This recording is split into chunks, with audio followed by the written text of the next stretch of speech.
Bonjour et bienvenue pour un nouvel épisode de votre podcast des Birdies plein la tête, du rêve au projet, du projet à l'action et de l'action au succès. Aujourd'hui, nous avons une édition très spéciale puisque nous en parlons avec Raphaël Jacquelin qui nous reçoit virtuellement chez lui à Coppet en Suisse. Tout à fait, c'est ça.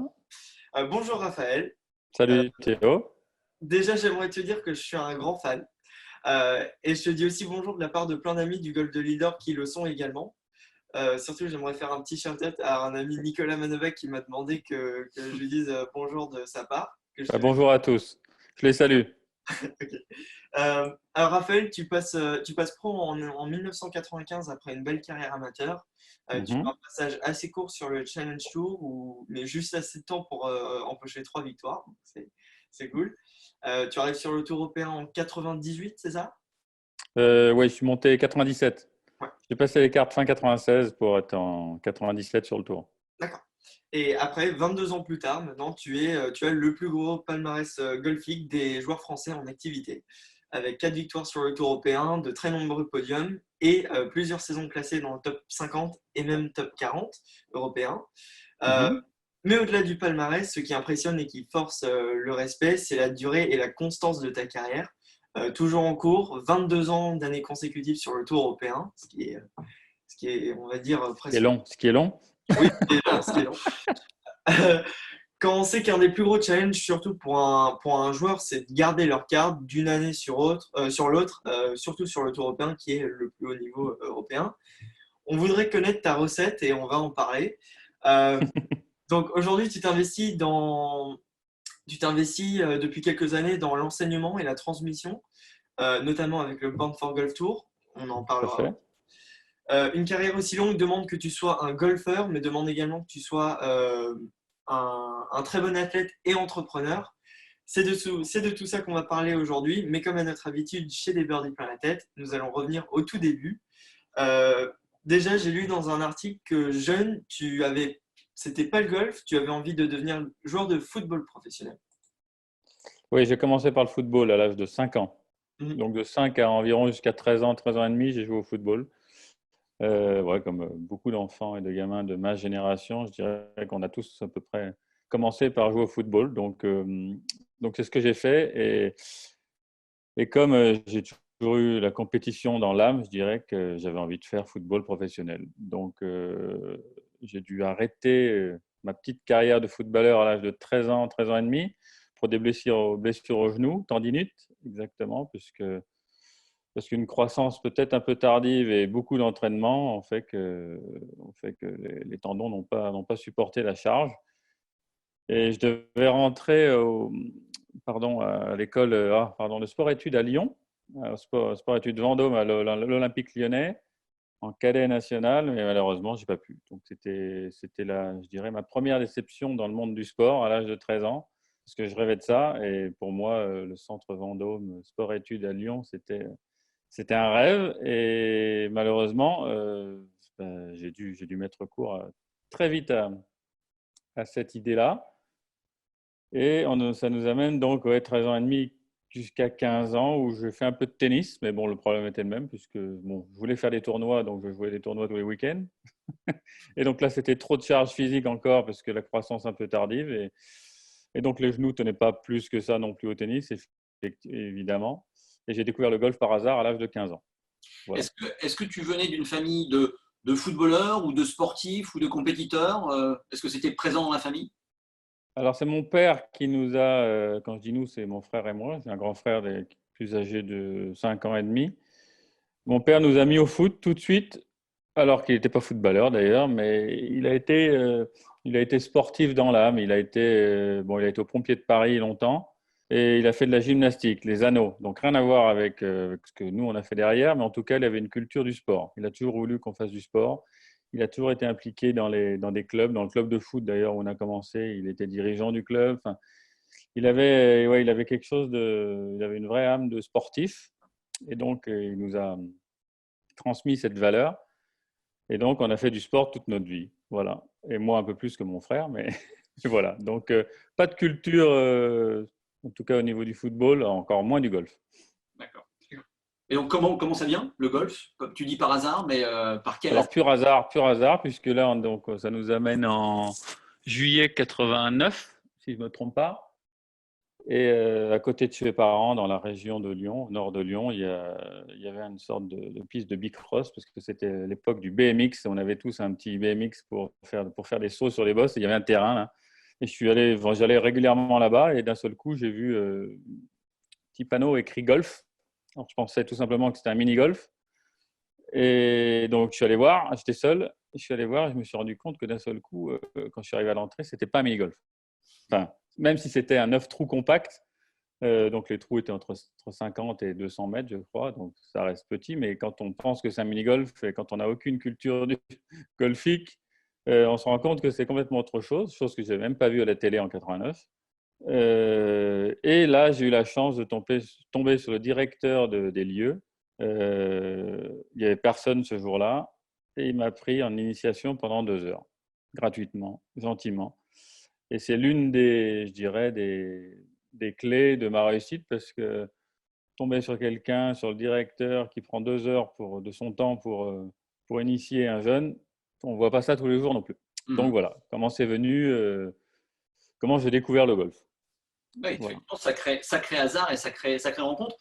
Tu as joué à cet endroit-là, du coup, ça a duré un peu. Tu as commencé à jouer dans ce club ou Alors la petite anecdote, c'est que donc après ces 2 heures, ou d'ailleurs il m'a fait commencer, ce qui était intéressant, il m'a fait commencer à découvrir le golf sur le green.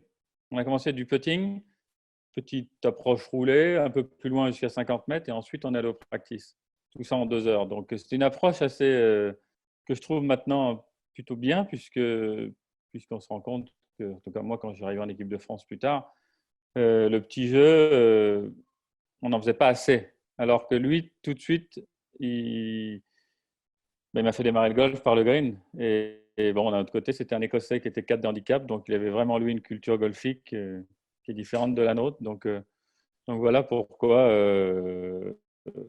comment j'ai commencé le golf. Et ensuite, je suis rentré donc avec mon BMX chez mes parents pour leur dire j'ai trouvé quelque chose d'autre. on a Et rangé, donc on a discuté. Pardon? on a rangé le BMX et on est passé à autre chose alors. Donc mon père, je lui dis ouais, j'ai découvert le golf. Alors tout de suite dans sa tête, le golf, un sport cher, un sport difficile, pour être membre très cher, on ne connaissait pas du tout, donc il avait tout de suite une petite réticence, mais curieux et sportif, il est allé voir sur place comment ça se passait. Et en tant que bon commercial, il a négocié ma cotisation avec le directeur des lieux. Et je travaillais tous les matins, donc l'été 89, juillet et août. Donc pendant 2 mois, je travaillais tous les matins de 7h à 13h, 6 heures de suite à tondre, à ratisser, à faire tout à aider en tout cas le directeur. Et comme ça, je pouvais jouer tous les après-midi gratuitement. Enfin, ça payait ma cotisation à l'année. Il existe Donc voilà, encore ce c'est une petite club ou anecdote. Non, il n'existe plus. Non, ils ont mis des chevaux dessus. Voilà la petite anecdote, mais qui est assez sympa. Je pense que quand on devient passionné pour un sport, il y a des choses qui se passent quoi qu'il arrive. Voilà. Et tu as dit, et donc ça veut dire qu'entre tes débuts dans le golf et ton passage pro, on y viendra plus tard, mais il n'y a eu que 5 ans et demi, 6 ans, Oui. ce qui est très court par rapport à… Ce qui est apparemment très court, oui. Tout le monde me le dit, effectivement, c'est court. Ouais. Donc, on est été 89 et j'ai passé les cartes décembre 95. Donc, oui, non, c'est très court. Mais du coup, oui, c'est un démarrage tardif parce que tu avais quoi, 14 ans 15 ans. 15 ans. ans quand tu as commencé, ouais, d'accord.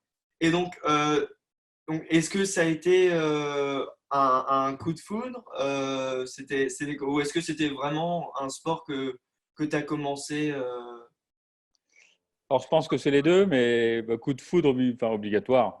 Je n'ai pas vraiment de souvenir sur comment j'ai aimé ça, mais je me rappelle vraiment de mon premier coup de fer 7 au practice, où que j'ai bien touché le milieu de la face, et là, j'ai une sensation différente. Donc, ça m'a beaucoup plu. Et donc, j'avais envie d'y retourner.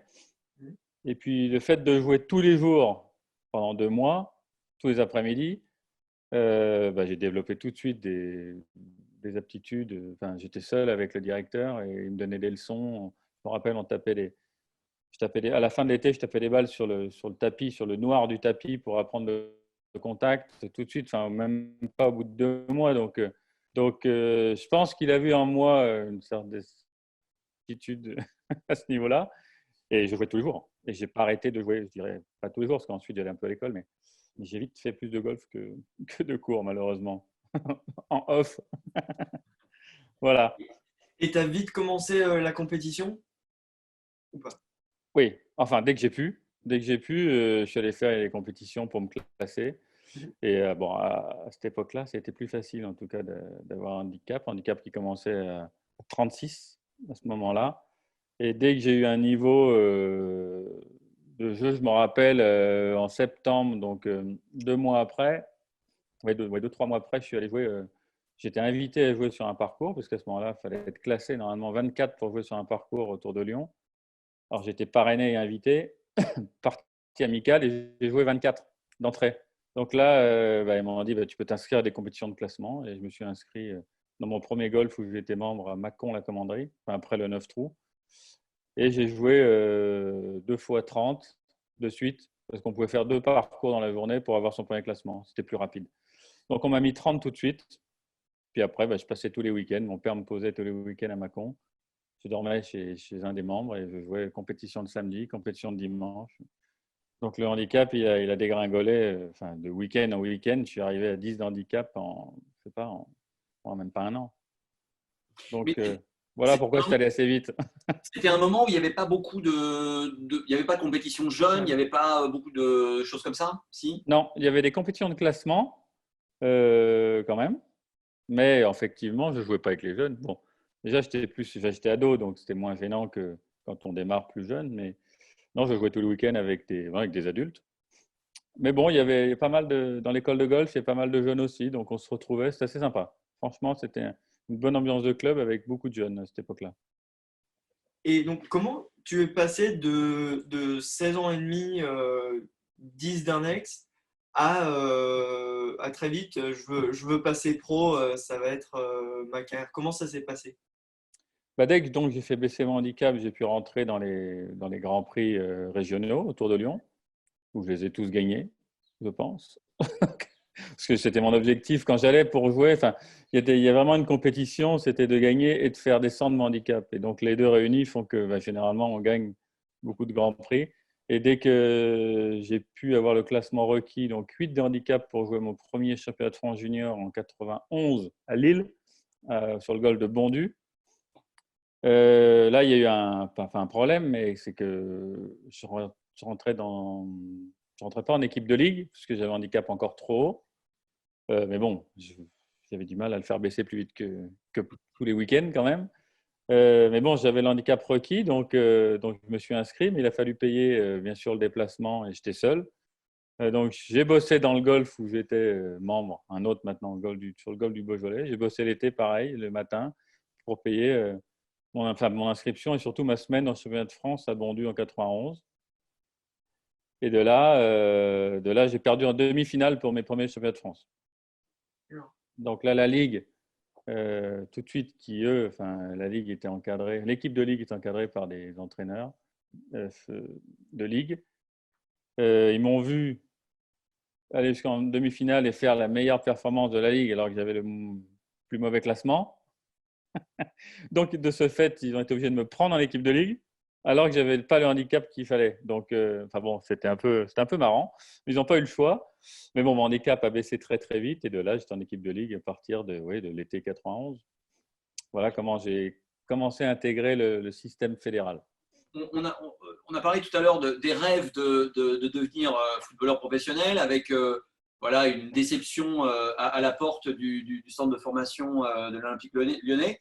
Est-ce que pendant cette période, il y avait toujours cette idée de dire je serai un sportif professionnel et il va falloir que je trouve la matière ou est-ce que c'était moins évident que ça Oui, j'ai toujours voulu faire du sport à haut niveau. Donc, le football, effectivement, c'était râpé. Mais alors, le golf, j'en avais aucune idée parce que c'est un milieu quand même que je ne connaissais pas du tout. J'apprenais petit à petit comment fonctionnait le milieu, mais par rapport à tous les jeunes que je rencontrais, soit qui étaient en équipe de France depuis tout jeune âge, soit qui se croisaient tous sur les grands prix, les internationaux et tout ça. Et moi, j'arrivais là dans un monde que je ne connaissais pas. Mais la pratique de ce jeu me plaisait tellement et que je trouvais intéressant et quelque part, faire baisser ce classement était quand même chez moi mon leitmotiv. Donc, comme je disais tout à l'heure, quand on fait baisser son classement, ben, d'un seul coup, on intègre, les objectifs évoluent comme les objectifs évoluent, mais on en parlera tout à l'heure quand on est pro. Ben, c'est un peu la même chose. Donc, j'ai toujours voulu, oui, faire carrière quelque part dans le monde du sport. Voilà. J'aurais jamais pensé que ça allait pu être le golf. Et voilà, la vie en a fait tel. Et je suis ravi parce que je suis pas sûr que j'aurais fait carrière dans le foot. Parce qu'avec les genoux que j'avais, je pense que ça n'aurait pas tenu très longtemps. Justement, pendant toute cette phase d'adolescence où tu dis que tu étais sportif, etc., ces problèmes de genoux, est-ce que tu pratiquais d'autres sports? Est-ce que tu pratiquais des choses pour ta condition physique ou est-ce que tu étais vraiment dans une pratique intensive d'une activité et que ça suffisait à ton développement athlétique? Alors à cette époque-là, oui, ça suffisait amplement. Je faisais plein d'autres sports. Donc oui, je fais beaucoup de vélo, je jouais toujours au foot avec mes potes, même si ça allait un peu mieux, donc pour m'amuser. Je jouais au tennis régulièrement. Je pratiquais des sports, mais quelque part, j'avais aucune relation directe avec ma discipline qui était le golf. C'était vraiment pour s'amuser et parce que j'avais une culture sportive. Alors que maintenant, effectivement, dès l'âge de Théo, on peut commencer à faire du spécifique golf et c'est important de le faire. Mais voilà, l'époque n'est pas la même, les besoins ne sont pas les mêmes, ça a évolué. Le golf a évolué au niveau physique avec l'arrivée de Tiger Woods en 97.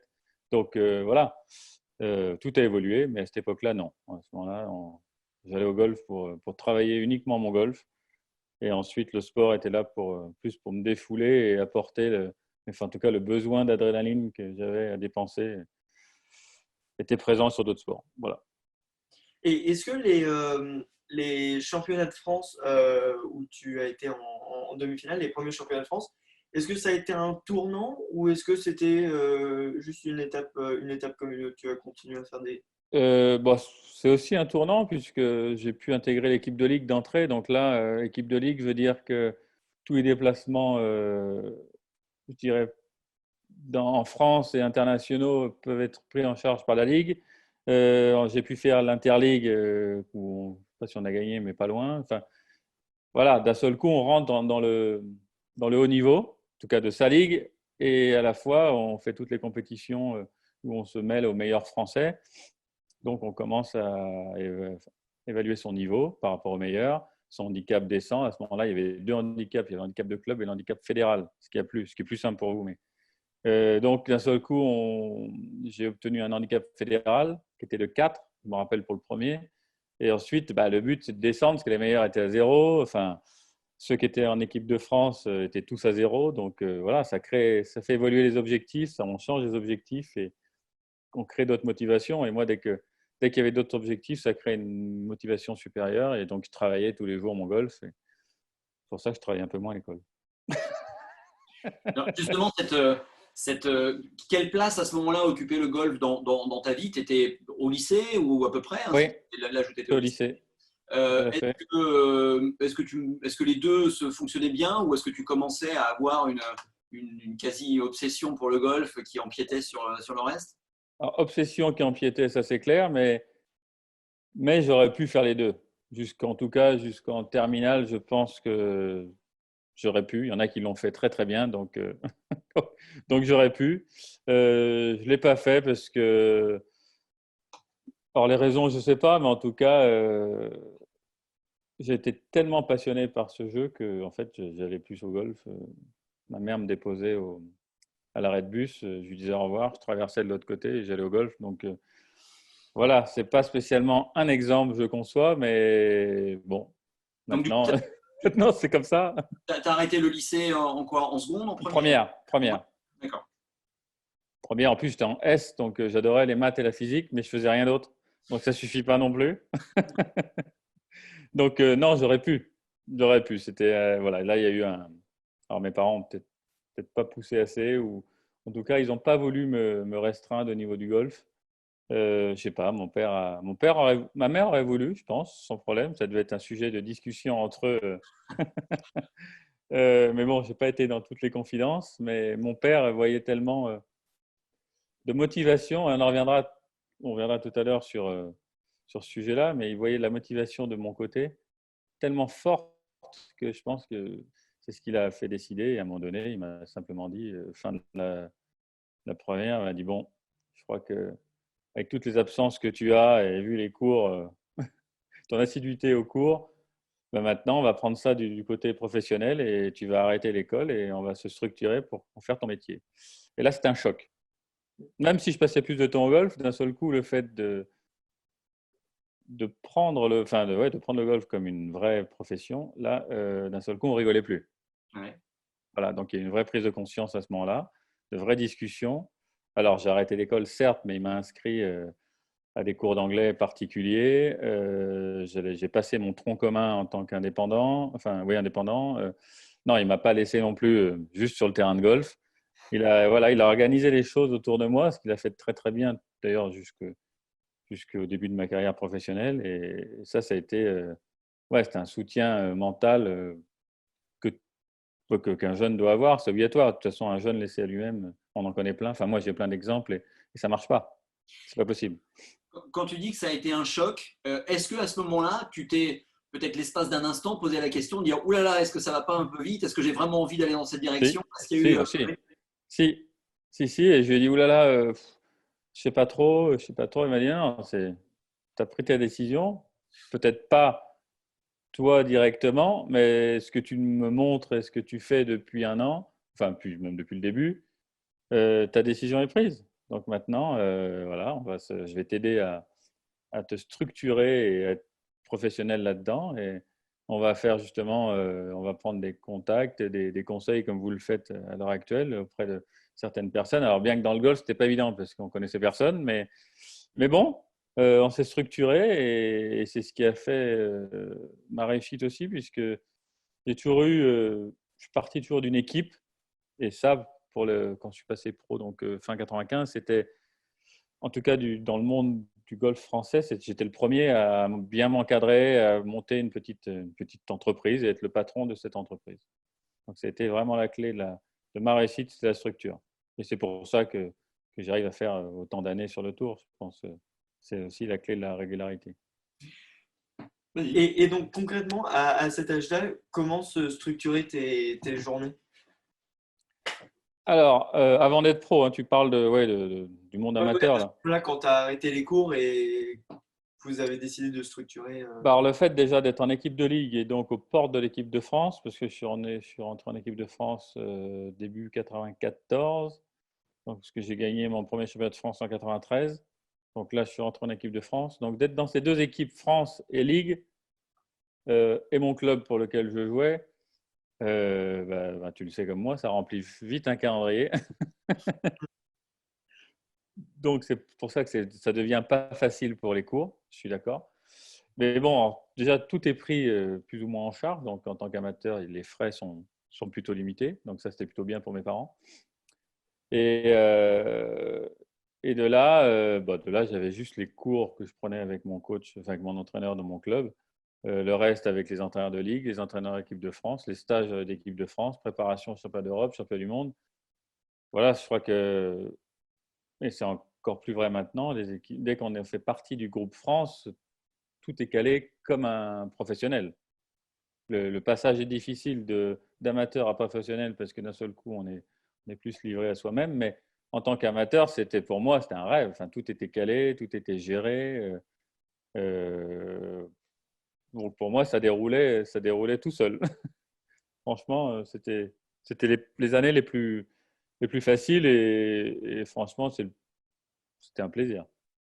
Et en rétrospective, en regardant des joueurs avec qui tu t'entraînais au moment même, qui ont peut-être pas eu la même carrière que toi. Oui, il y en a plein. Qu'est-ce qui te séparait du reste? Et quelle était la différence?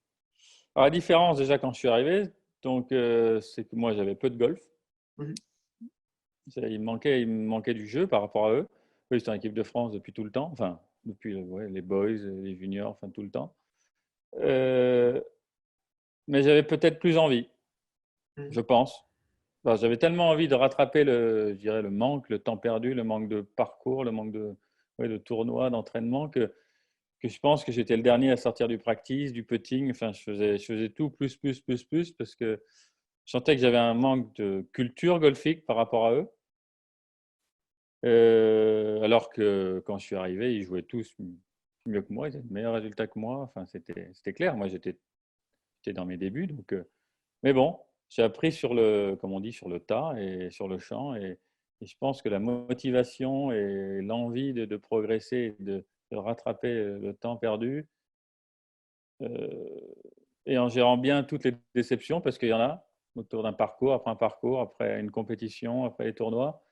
Mais ça m'a jamais vraiment dérangé, la déception du résultat et de ne pas être pris dans une équipe de France, parce que je n'ai pas été tout le temps pris. Enfin, tout ça, je pense que je le gère bien naturellement. Je l'ai pas appris, je ne l'ai pas travaillé plus que ça. J'ai travaillé le côté mental plus tard en tant que pro, mais la déception du résultat et du tournoi, ça, franchement, c'est plus naturel. Donc voilà comment s'est passé un peu ma carrière amateur jusqu'au On, passage pro. on a parlé de motivation, mais à ce moment-là, qu'est-ce qui peut servir à t'inspirer, justement, à te donner des rêves de gloire sportive? Est-ce qu'il y a des figures du sport qui t'ont, peut-être d'ailleurs pas que de golf, mais des figures du sport ou des champions de golf ou d'autres choses qui t'ont inspiré et qui t'ont… Oui, alors nous c'était l'époque foot. Bon, foot, on revient sur le foot, mais c'était Platini, toute l'équipe Platini là, enfin, je ratais pas un match. Et oui, même quand je jouais plus au foot, après enfin, ça c'était plus tôt, hein, mais quand j'étais plus jeune. Et puis après, bien évidemment, il y a eu 98. Donc là, avec pas mal de joueurs que je connais maintenant, que j'ai eu la chance de rencontrer. Alors pour moi, ça a toujours été un rêve. Donc chaque fois que je les vois, ouais, c'est ma génération. Voilà, c'était un rêve. Après, je me rappelle de la victoire de l'équipe de France de Coupe Davis à Lyon en tant que Lyonnais. Yannick Noah, enfin, qui était capitaine, c'était Henri Lecomte et Guy Forget, que je connais très bien maintenant parce qu'on habite à 5 minutes. Voilà, tout ça, c'est des rêves, enfin des rêves. Ouais, c'est des images que j'avais dans la tête, que j'ai vues. Je voulais, entre guillemets, être un champion. Ça me donnait la chair de poule chaque fois que je regardais. Ça me donne encore la chair de poule chaque fois que je regarde un événement sportif. Et quand il y a des Français. Et voilà, maintenant j'ai eu la chance de les connaître et de parler avec eux de ces moments-là. Et moi aussi, j'ai des moments à raconter maintenant. Donc, oui, j'ai toujours baigné dans cet état d'esprit et l'envie, en tout cas, de réussir et de gagner. Je crois qu'une victoire, qu'elle soit dans un grand tournoi pro, enfin mes victoires, mais aussi les victoires que j'ai eues dans les grands prix amateurs, je crois que ça reste une victoire. C'est le plus important et j'ai toujours voulu gagner. Voilà. Et donc pas spécialement d'inspiration dans le golf à cette époque-là, en tout cas. Pas avant mes premiers masters que j'ai regardés à la télé. Parce que je ne connaissais pas, donc d'un seul coup, on regardait quoi? Il n'y en avait qu'un retransmis sur Canal, je crois que c'était le Masters. Donc, donc oui, là, ça m'a inspiré, mais bon, je ne connaissais pas grand monde. Enfin, je connaissais très peu les joueurs. Par contre, j'adorais regarder et les voir frapper, les voir jouer. Ça, c'était pour moi. Moi, j'ai toujours été omnibulé par la frappe de balle, parce que ce coup de fer 7 que j'ai frappé et que j'ai bien pris, l'impression de taper dans du beurre, j'ai toujours recherché ça. Alors, à tort peut-être, parce que c'est pas que ça non plus le golf, hein, mais ça a été ma première sensation et elle est restée à vie et elle restera à vie. Je crois que chaque fois que je frappe un coup, j'ai envie de bien le frapper et de bien le sentir. Alors, on se rend compte qu'après, pour faire un score, il n'y a pas besoin de frapper toujours bien les coups. Donc, voilà, c'est un peu contradictoire, mais bon, j'ai appris ça petit à petit. Mais effectivement, dès que j'arrive sur un practice, j'ai envie de bien frapper cette balle. C'est comme ça. C'était ma première sensation. Donc, pour revenir à la question, les premiers qui m'ont fait vibrer dans le golf, effectivement, c'était Ballesteros, Olazabal, Ballesteros avec qui j'ai eu la chance de jouer. Donc, c'est encore une fois, c'est un rêve quand je regardais la télé qui gagnait le Masters, lui ou Olazabal. Et puis après quelques années, j'ai joué avec eux sur le Tour européen. Donc, ça, c'est fabuleux. Mais voilà, ça arrive toutes les semaines chez nous sur le Tour européen. On a toujours les mêmes commentaires des jeunes qui arrivent. Ils disent, ah, je rêvais de jouer avec un tel. Donc, ouais, sympa. Moi, j'ai eu des joueurs français qui avaient ma photo au-dessus de leur lit et je jouais avec eux. Comme Clément Sordet, lyonnais, il avait mon poster au-dessus de son lit. Sébastien Gros, pareil. Alors, voilà, c'est des anecdotes qui sont marrantes. C'est des bons sympas. Voilà. Alors là, pour le coup, c'est amusant parce que tu fais référence à deux figures espagnoles et ta première et en date dernière, plus récente victoire sur le Tour européen, c'est en Espagne. Donc il y a quelque Oui, chose en Espagne il peut-être. se passe quelque chose en Espagne. Je vais peut-être finir mes jours en Espagne. C'est possible. Oui, après, Ballesteros, c'était incontournable. Donc, en tout cas, en tant qu'Européen, voilà. Après, effectivement, il y a eu Nick Faldo aussi qu'on a vu avec Leadbetter, parce qu'en plus, moi, j'ai commencé à m'entraîner avec Leadbetter dès 92, 93 et toujours à l'heure actuelle. Donc, mais bon, Ballesteros restera pour moi, restera pour moi l'icône je dirais du circuit européen, du golf européen. Il a fait bouger les choses. C'est le premier à avoir gagné aux États-Unis en tant qu'Européen. Enfin, voilà, ça restera de grands souvenirs avec lui en tant que joueur, parce que je jouais beaucoup avec lui. J'ai eu la chance de jouer beaucoup. Et je l'ai eu comme capitaine de l'équipe de CV Trophy aussi 2 fois. J'ai passé beaucoup de dîners avec lui. Enfin, voilà. Je pense que des moments comme ça, c'est pas donné à tout le monde, donc j'ai la chance de le faire. Donc, ça restera incroyable. Tu évoquais le Leadbetter. Oui, Il y a eu un moment où on se disait avec Théo, tous nos chemins nous ramènent à Raphaël Jacquelin parce qu'on a rencontré Patrice Amadieu, Jean Beauvillain, bien sûr. plus récemment Charles Dubois, Michael Jones, et à chaque fois c'était Raphaël Jacquelin, Raphaël Jacquelin. On s'est dit, bon, il va vraiment falloir qu'on aille voir Raphaël Jacquelin. Donc à la fois Jean et Patrice nous racontaient ce début d'épopée dans les vignes à Massane. Ah oui. Donc tu as été, parce que tu faisais partie des jeunes joueurs qui sont arrivés et qui ont été formés là et qui ont préparé leur lancement pro à cet endroit-là. Qu'est-ce que tu Ouais. gardes toi, de cette époque, plus encore que de l'entraînement que tu as fait, mais de l'esprit de cette époque? Déjà, oui, j'étais au campus à Massane. Alors, en plus, Massane était quand même déjà bien développé et j'espère qu'ils vont reprendre, parce qu'il y a un joli projet Hum. mis en place là avec Jean et voilà. En plus, je suis un peu dedans avec Alain, donc on va essayer de remonter ça parce que le campus, c'est un souvenir incroyable pour moi. Le fait d'être dans un sport individuel, mais de créer une équipe, je dis équipe parce que Patrice avait créé une équipe de foot. On jouait en corpo tous les lundis soirs et moi, je rentrais de tournoi le dimanche ou le lundi dans la journée pour aller faire le match le lundi soir. Donc, ça, c'est des souvenirs qui restent et qui ont permis à tous de garder quelques souvenirs et de rester très soudés et de former une équipe dans un sport individuel. Donc, ça, c'est déjà la première des choses. Le campus avec le côté joueur professionnel et amateur, mais qui se destine à une carrière professionnelle. Il y avait aussi le côté directeur de golf, qui est une école de directeurs sur le place. Tout ça, les footings avec Patrice à 7h du mat, alors qu'on était sortis toute la nuit, enfin, parce que des gamins ensemble, obligatoirement, ça dérape, mais ça fait partie de l'apprentissage.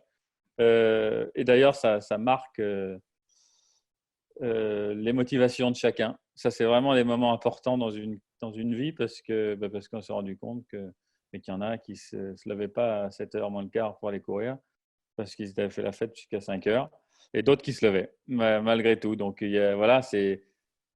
tout ça forge, je dirais, un caractère,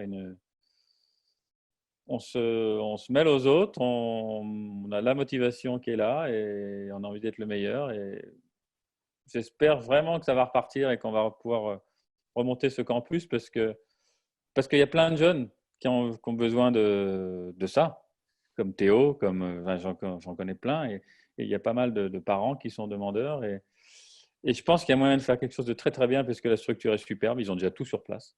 Voilà. Donc, ce que je garde en souvenir de cette époque avec Patrice, Alain, Nicolas, Jean, Guy aussi, le directeur du golf, que j'ai revu récemment. Ça me donne envie d'y retourner et de monter quelque chose avec eux. Voilà le souvenir que j'en ai, puisque ça fait le lien avec les discussions que j'ai eues avec Jean. Et puis, je dirais ma vocation à transmettre aux jeunes, avec le Born for Golf Tour évidemment, mais moi aussi ceux qui ont un meilleur niveau et qui ont envie de passer pro, parce que c'est un passage délicat où il faut être bien structuré pour ne pas se planter et pour garder la motivation. Donc voilà, je pense que Massan, tout ça fait qu'il y a moyen de se retrouver là-bas. Voilà. Bon. Alors justement, donc il y a l'approche de ce passage pro avec donc des carrières amateurs qui se terminent finalement assez vite, puisque tu as Oui, 21 ans quand tu passes pro. tout à fait. Alors, j'aimerais quand même qu'on s'arrête une minute parce que est-ce qu'on peut dire qu'il y a eu une construction de swing ou que tu avais un swing et tu l'as juste exprimé comme ça et après il a fallu construire un champion autour, mais est-ce que tu as le souvenir d'avoir vraiment un travail pour arriver à construire un swing qui te permet de gagner, ou est-ce que ça c'est quelque chose qui est venu assez naturellement? Alors, j'avais des aptitudes naturelles, je pense, de frappe de balle, voilà, puisque j'ai toujours été assez adroit avec une raquette ou un club, donc une balle. Donc ça, je dirais que c'était inné, c'était en moi. Mais après, j'ai travaillé le swing quoi qu'il arrive, depuis tout le temps. Je dis depuis tout le temps, puisque de mes premiers pas sur ce 9 trous compact avec ce directeur écossais, Ian Robertson, qui avait 4 de handicap, qui lui avait une vraie culture golfique écossaise. 4 de handicap en Écosse, ça joue bien. Ça joue très bien. Et lui m'a donné les bases, et les bonnes bases. Et je me rappellerai toujours, il voulait le grip tous les jours. Il me rabâchait ça toute la journée, le grip, la posture, des choses vraiment basiques, hein, mais qui sont très importantes dans le golf, c'est grip, posture, alignement. Et c'est bête, on dit toujours la même chose, mais c'est tellement vrai dans le golf, parce on a le temps de s'organiser sur chaque coup. Et la bonne organisation et la bonne, je dirais, connaissance du coup avant de jouer, c'est déjà au moins 50% du travail. Donc, lui, il m'a rabâché ça tout le temps. Et il m'a construit un joli petit swing, je pense, qui a été bien amélioré, évidemment, et repris par toute l'équipe Leadbetter à Massan, et notamment Patrice au début, et ensuite Alain depuis tout le temps, maintenant. Et j'ai eu la chance de rencontrer, par, euh, par l'Académie Leadbetter de Massan, David Leadbetter et Nick Faldo, qui sont venus à ce moment-là nous rendre visite au campus, et notamment les meilleurs. Donc moi, je faisais partie des meilleurs du campus. On les a eus en leçon une après-midi entière. Donc ça, c'est comme si il y avait Woods qui venait à l'époque avec Butch Harmon sur un campus où tu vas être, quoi. Enfin, alors moi, avec petite culture golfique, je savais que c'était impressionnant, mais c'est plus impressionnant maintenant avec le recul que ça l'était avant. Mais par contre, quand je voyais la tête d'Alain et de Patrice, je comprenais qu'en fait, il se passait quelque chose sur place. Donc voilà. Et depuis, depuis toujours avec Alain, toujours avec David Leadbetter, que je vois 1 à 2 fois par an régulièrement, je suis en contact, j'envoie des vidéos. Voilà, c'est vraiment, c'est une personne top. Euh, S'il a un œil de dingue, pour moi, c'est l'œil du tigre. Je le trouve très très fort. Alain et Patrice ont été formés par David, et voilà pourquoi j'ai jamais arrêté, parce qu'il n'y a pas eu non plus qu'un seul enseignant. J'en ai eu plein, bon, amateurs au début bien sûr, mais dès que je suis passé pro, oui, c'était Patrice, mais c'était Patrice avec Leadbetter que j'ai rencontré tout de suite. On a gardé le contact. Alain, pareil avec Leadbetter. Maintenant, j'ai Richard Gillot ici, à côté de chez moi, là, à Genève, qui fait le lien entre Patrice et David, puisque lui connaît très bien David aussi, puisqu'il a travaillé avec David quand il était en équipe de France amateur. Donc, tout ça reste bien dans le même moule. Et c'est vrai, quand on me pose la question pourquoi j'ai jamais changé et que je reste très fidèle, et il me pose la question, est-ce que ça m'aurait apporté quelque chose de pouvoir changer, d'aller voir ailleurs? J'ai jamais ressenti le besoin, parce qu'il y a eu plusieurs entraîneurs, en fait, toujours. Après, la ligne directrice a toujours été donnée par David et Alain, qui l'a suivi, et les autres, mais voilà, j'ai toujours été assez fidèle à ce niveau-là. Est-ce qu'il y a eu un moment où tu disais tout à l'heure, enfin à l'instant, que tu réalisais pas forcément qui était Nick Faldo, c'était pas là. Bon. Est-ce qu'il y a eu un moment où tu t'es dit, je suis en train de devenir joueur professionnel et voilà, ça y est, j'y suis quoi. Ah bah ouais, dès que déjà on rentre en équipe de France amateur, peu que moi je savais que j'avais aucune envie de rester très longtemps amateur. J'avais déjà à ce moment-là, donc dès que je suis rentré en équipe de France 94-95, oui, ça me plaisait de jouer le championnat d'Europe et j'ai raté la qualification pour la Coupe du Monde 94, je crois, ou 95, j'ai oublié. Enfin, j'ai raté, les autres étaient meilleurs, donc aucun souci. Mais bon, j'étais déçu, mais j'avais qu'un objectif, c'était de passer pro. Donc voilà, pourquoi je ne sais pas, mais j'avais ça dans la tête. Donc j'étais déçu de ne pas jouer les plus gros tournois amateurs, certes, et de pas, voilà, j'ai pas gagné un choix d'Europe. J'ai fini cinquième derrière Garcia une fois. Bon, il y a eu tous les grands noms qui ont gagné, certes, hein, mais voilà. Peut-être que ça m'aura apporté de rester un peu plus longtemps amateur, mais bon, voilà, c'est avéré que je suis passé pro assez vite. Mais ma foi, bon, après, j'ai pris le temps pour arriver jusqu'à ma première victoire, mais bon, voilà, j'ai pas vraiment de culture golfique, pas d'affinité plus que ça avec les équipes de France amateurs non plus. Les jeunes qui étaient là, alors j'ai gardé les contacts avec certains évidemment qui sont des amis, mais je sais pas, j'avais envie ouais, de passer pro et de faire mon chemin seul. Voilà. Et donc, tu passes pro à 21 ans.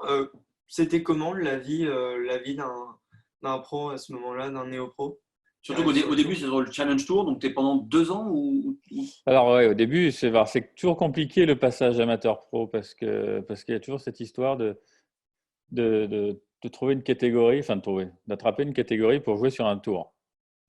Et ça, c'est le plus compliqué, puisqu'un pro, passer pro sans catégorie sur aucun circuit, ben, ça permet de rien jouer à part quelques programmes et des tournois dans ton pays. En France, il y a 2-3 tournois où tu as toujours accès, mais c'est là où ça devient je dirais, plus compliqué, où il y a plus de pression. Alors que tu es amateur en équipe de France, tu es habitué à jouer de partout parce que tu as un statut d'équipe de France, donc tu es invité partout. Et d'un seul coup, tu es invité nulle part. Et donc, faut que tu ailles passer les concours. C'est là où tu reviens un peu comme à l'école. En université, tu as des concours à passer pour intégrer une école. Donc, c'est un peu pareil. Donc, ça nous amène, ouais, je passe pro fin 95. Alors, je suis invité à jouer le Grand Prix PGA France en tant que les équipes de France sont invitées d'équipes passe pro. Il y a des places pour les meilleurs amateurs. Donc, je suis invité à jouer le Grand Prix PGA France à la Martinique, je me rappelle. Et là, j'ai la chance, enfin, ou la chance, je sais pas, j'étais tellement content de passer pro et de faire mon premier tournoi que je suis arrivé avec mon petit moonbag là, sur l'épaule, tout seul, pas de cadet, rien, me balader à la Martinique. Et en fait, je me retrouve en tête du tournoi, il reste 6 trous et j'ai 6 points d'avance. Oui. Donc, surprise générale, évidemment, pour tout le monde. Et je joue avec Jean Van de Velde. Jean Van de Velde, numéro 1 français, ça faisait 6 ans ou 7 ans de suite qu'il avait l'ordre du mérite. Enfin, là, d'un seul coup. Et là, j'ai 6 points d'avance, 6-3 à jouer. Je jouais mieux que lui. Enfin, tout se passait pour le mieux. Et d'un seul coup, petite pression quand même. Je ne sais pas pourquoi 6 trous avant la fin. On se rapprochait de la fin. Et d'un seul coup, je perdais un point par trou. Quelques bogeys, lui quelques birdies. Et du coup, playoff sur le premier trou. Et j'ai raté un 1,20 m, je pense, au playoff. Je n'ai pas touché le trou parce que je tremblais. Enfin bon, c'était terminé pour moi. Mais bon, j'ai perdu en playoff contre Jean Van de Velde pour mes premiers tournois. Donc ça reste quoi qu'il arrive un très bon souvenir. Et donc déjà, surtout avec plein de confiance. Et là je suis passé mes cartes, parce qu'à ce moment-là, il y avait les cartes européennes, ouais, les pré-qualifs des cartes européennes. Et encore une fois, j'ai eu la chance de faire le 3e tour de ma carrière, je pense, où j'ai fait 8 birdies de suite entre le 7 et le 14. Le 3e tour, alors que je n'étais pas du tout qualifiable pour la finale. Mais d'un seul coup, après 8 birdies, tu reviens bien dans la marque. Et donc, ça m'a donné accès à la finale en Espagne, sud de l'Espagne, où là, j'ai raté la carte de 2 points, mais le fait de faire les 4 premiers tours, ça te donne une catégorie pour le Challenge Tour en 96, full catégorie. Et donc là, c'était rêvé, puisque c'est le rêve de tout jeune, d'un seul coup. En 2-3 mois, tu as une catégorie full sur le Challenge Tour où tu peux jouer 30 tournois. Enfin, 20, 25, enfin bref, tous les tournois. Donc voilà comment s'est passé mon passage amateur-professionnel. Il n'y a pas mieux comme passage, comme transition. Voilà, il y a des moments clés. C'est 8 birdie à Saint-Cyprien, ça c'est un moment clé. Le playoff avec Vandevelde, c'est aussi un moment clé. Même si j'ai perdu, ça reste une énorme semaine qui donne énormément de confiance. Donc voilà. Et après, 87, Challenge Tour, là mon père rentre dans la boucle puisqu'il a fallu qu'il trouve des partenaires. Bon, des mécènes, parce qu'au début, c'est que des mécènes. Voilà. Mais en tant que bon commercial, encore une fois, il est allé voir les membres de mon club qui avaient des entreprises. Il a dit, voilà ce qu'on peut faire pour l'aider, comment on peut mettre quelque chose. Sa saison, en gros, ça représente tant. Il faut que je trouve des partenaires. On peut faire des journées pour vous, pour vos clients qui jouent au golf. Enfin, voilà, c'est lui qui a commencé à penser à un produit et il m'a trouvé 2 partenaires plus le club qui m'ont aidé et il y en a un qui m'aide encore. Donc c'est vraiment autre chose qu'un partenaire. D'ailleurs, c'est un ami.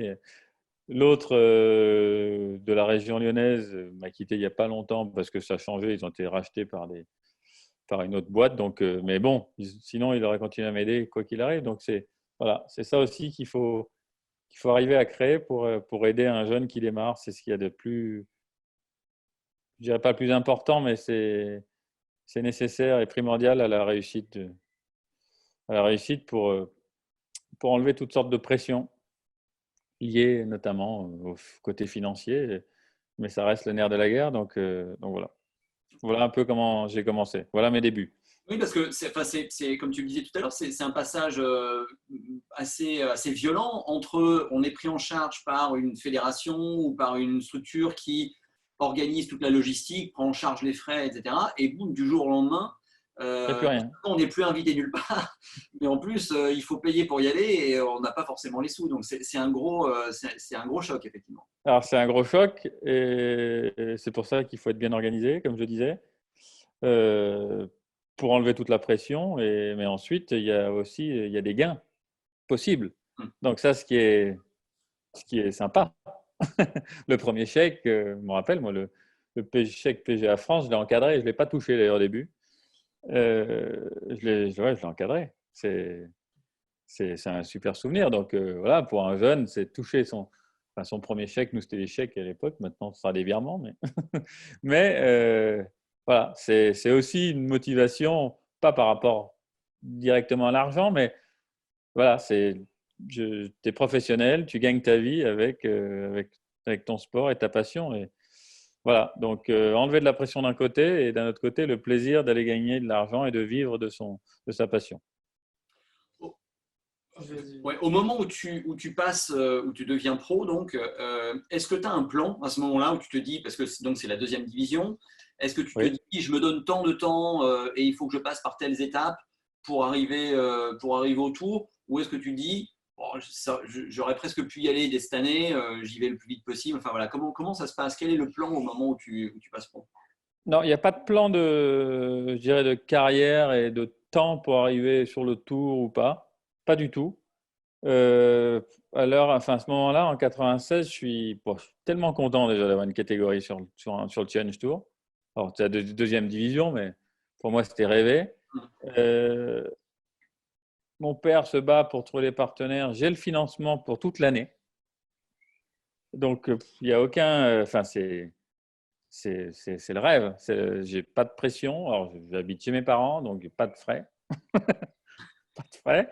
J'ai tout ce qu'il faut pour aller jouer. J'ai mon golf à côté de la maison pour entraîner avec mon entraîneur, enfin, l'enseignant qui est ravi parce qu'un seul coup, je suis pro. Enfin, il y a une émulation du club. C'est que du pur bonheur. Donc voilà, j'ai accès à 25 tournois. J'ai la fédération qui m'aident parce qu'à ce moment-là, ça s'appelait Bleu Blanc Golf. J'ai monté une sorte d'aide pour les jeunes pros qui arrivent sur les Challenge Tour. Et à ce moment-là, ceux qui étaient sur Challenge Tour étaient aidés, même encore maintenant. Et je touchais de l'argent à chaque fois que je m'inscrivais à un tournoi, une petite dotation de la Fédé, et en plus de l'argent chaque fois que je faisais un cut.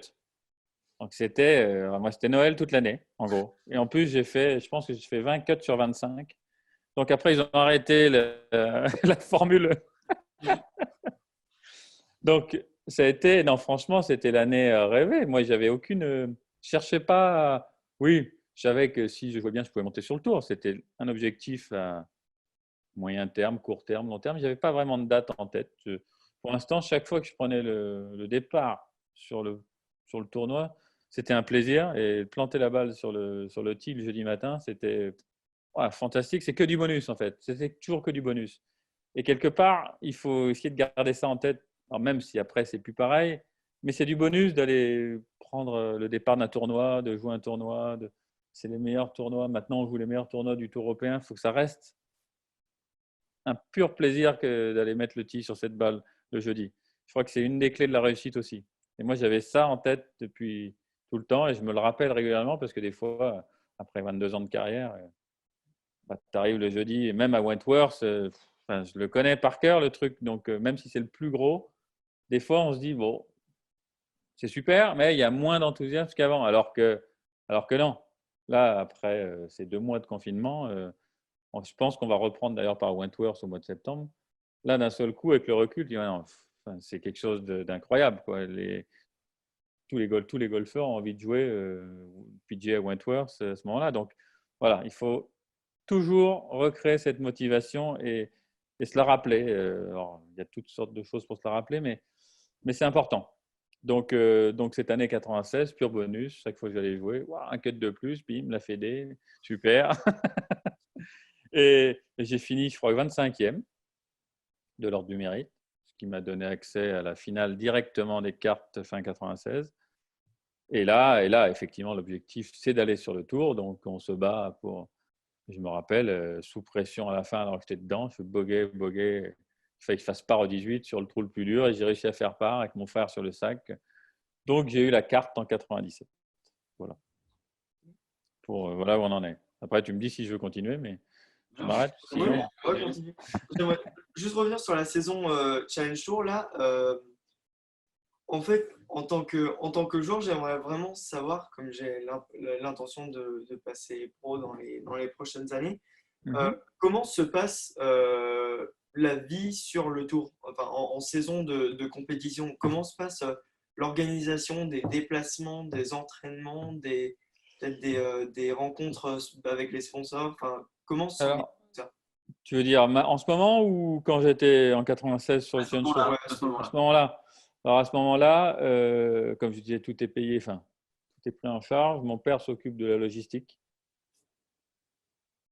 Donc, il s'occupe des relations sponsors, partenaires, mécènes. Donc, il leur envoyait les résultats, il les appelait régulièrement. C'est lui qui a fait tout ça, tout le temps, ce que fait mon agent maintenant. Tu joues le rôle de manager, quoi. Voilà. Ouais. Il fait le rôle de manager, mais alors qu'il ne connaissait rien du tout. Hein. C'est simplement du savoir-faire, plus que du management à ce moment-là, devenant de sa part. Mais oui, il joue le rôle de manager. Au niveau de l'entraînement, comme je disais, j'ai mon enseignant. Donc à ce moment-là, c'était qui quand je suis passé pro? Moi, c'était Alain déjà. De toute façon, j'allais voir Alain. Donc je rentrais à Massane. Donc au niveau de la structure, on ne pouvait pas avoir bien mieux. On avait déjà un préparateur physique d'ailleurs, un copain de Patrice.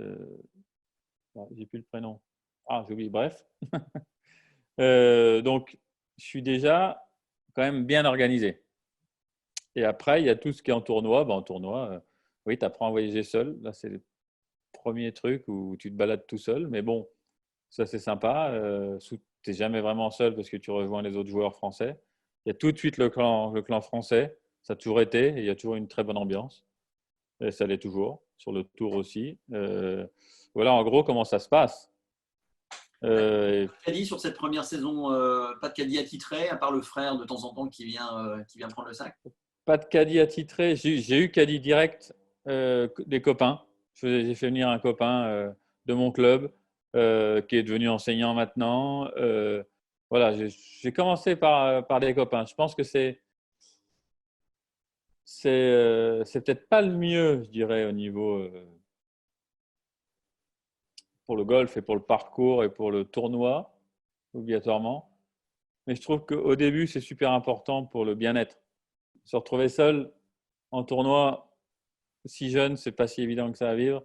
Et je pense qu'il faut favoriser, en tout cas, c'est ce que j'ai fait et ça m'a bien réussi d'avoir un copain qui tu partages la chambre.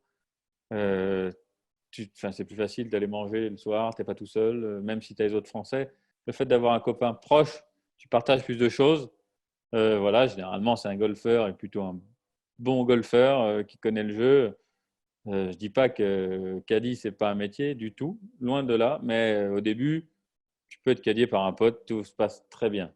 Voilà, voilà comment j'ai débuté 96. Okay.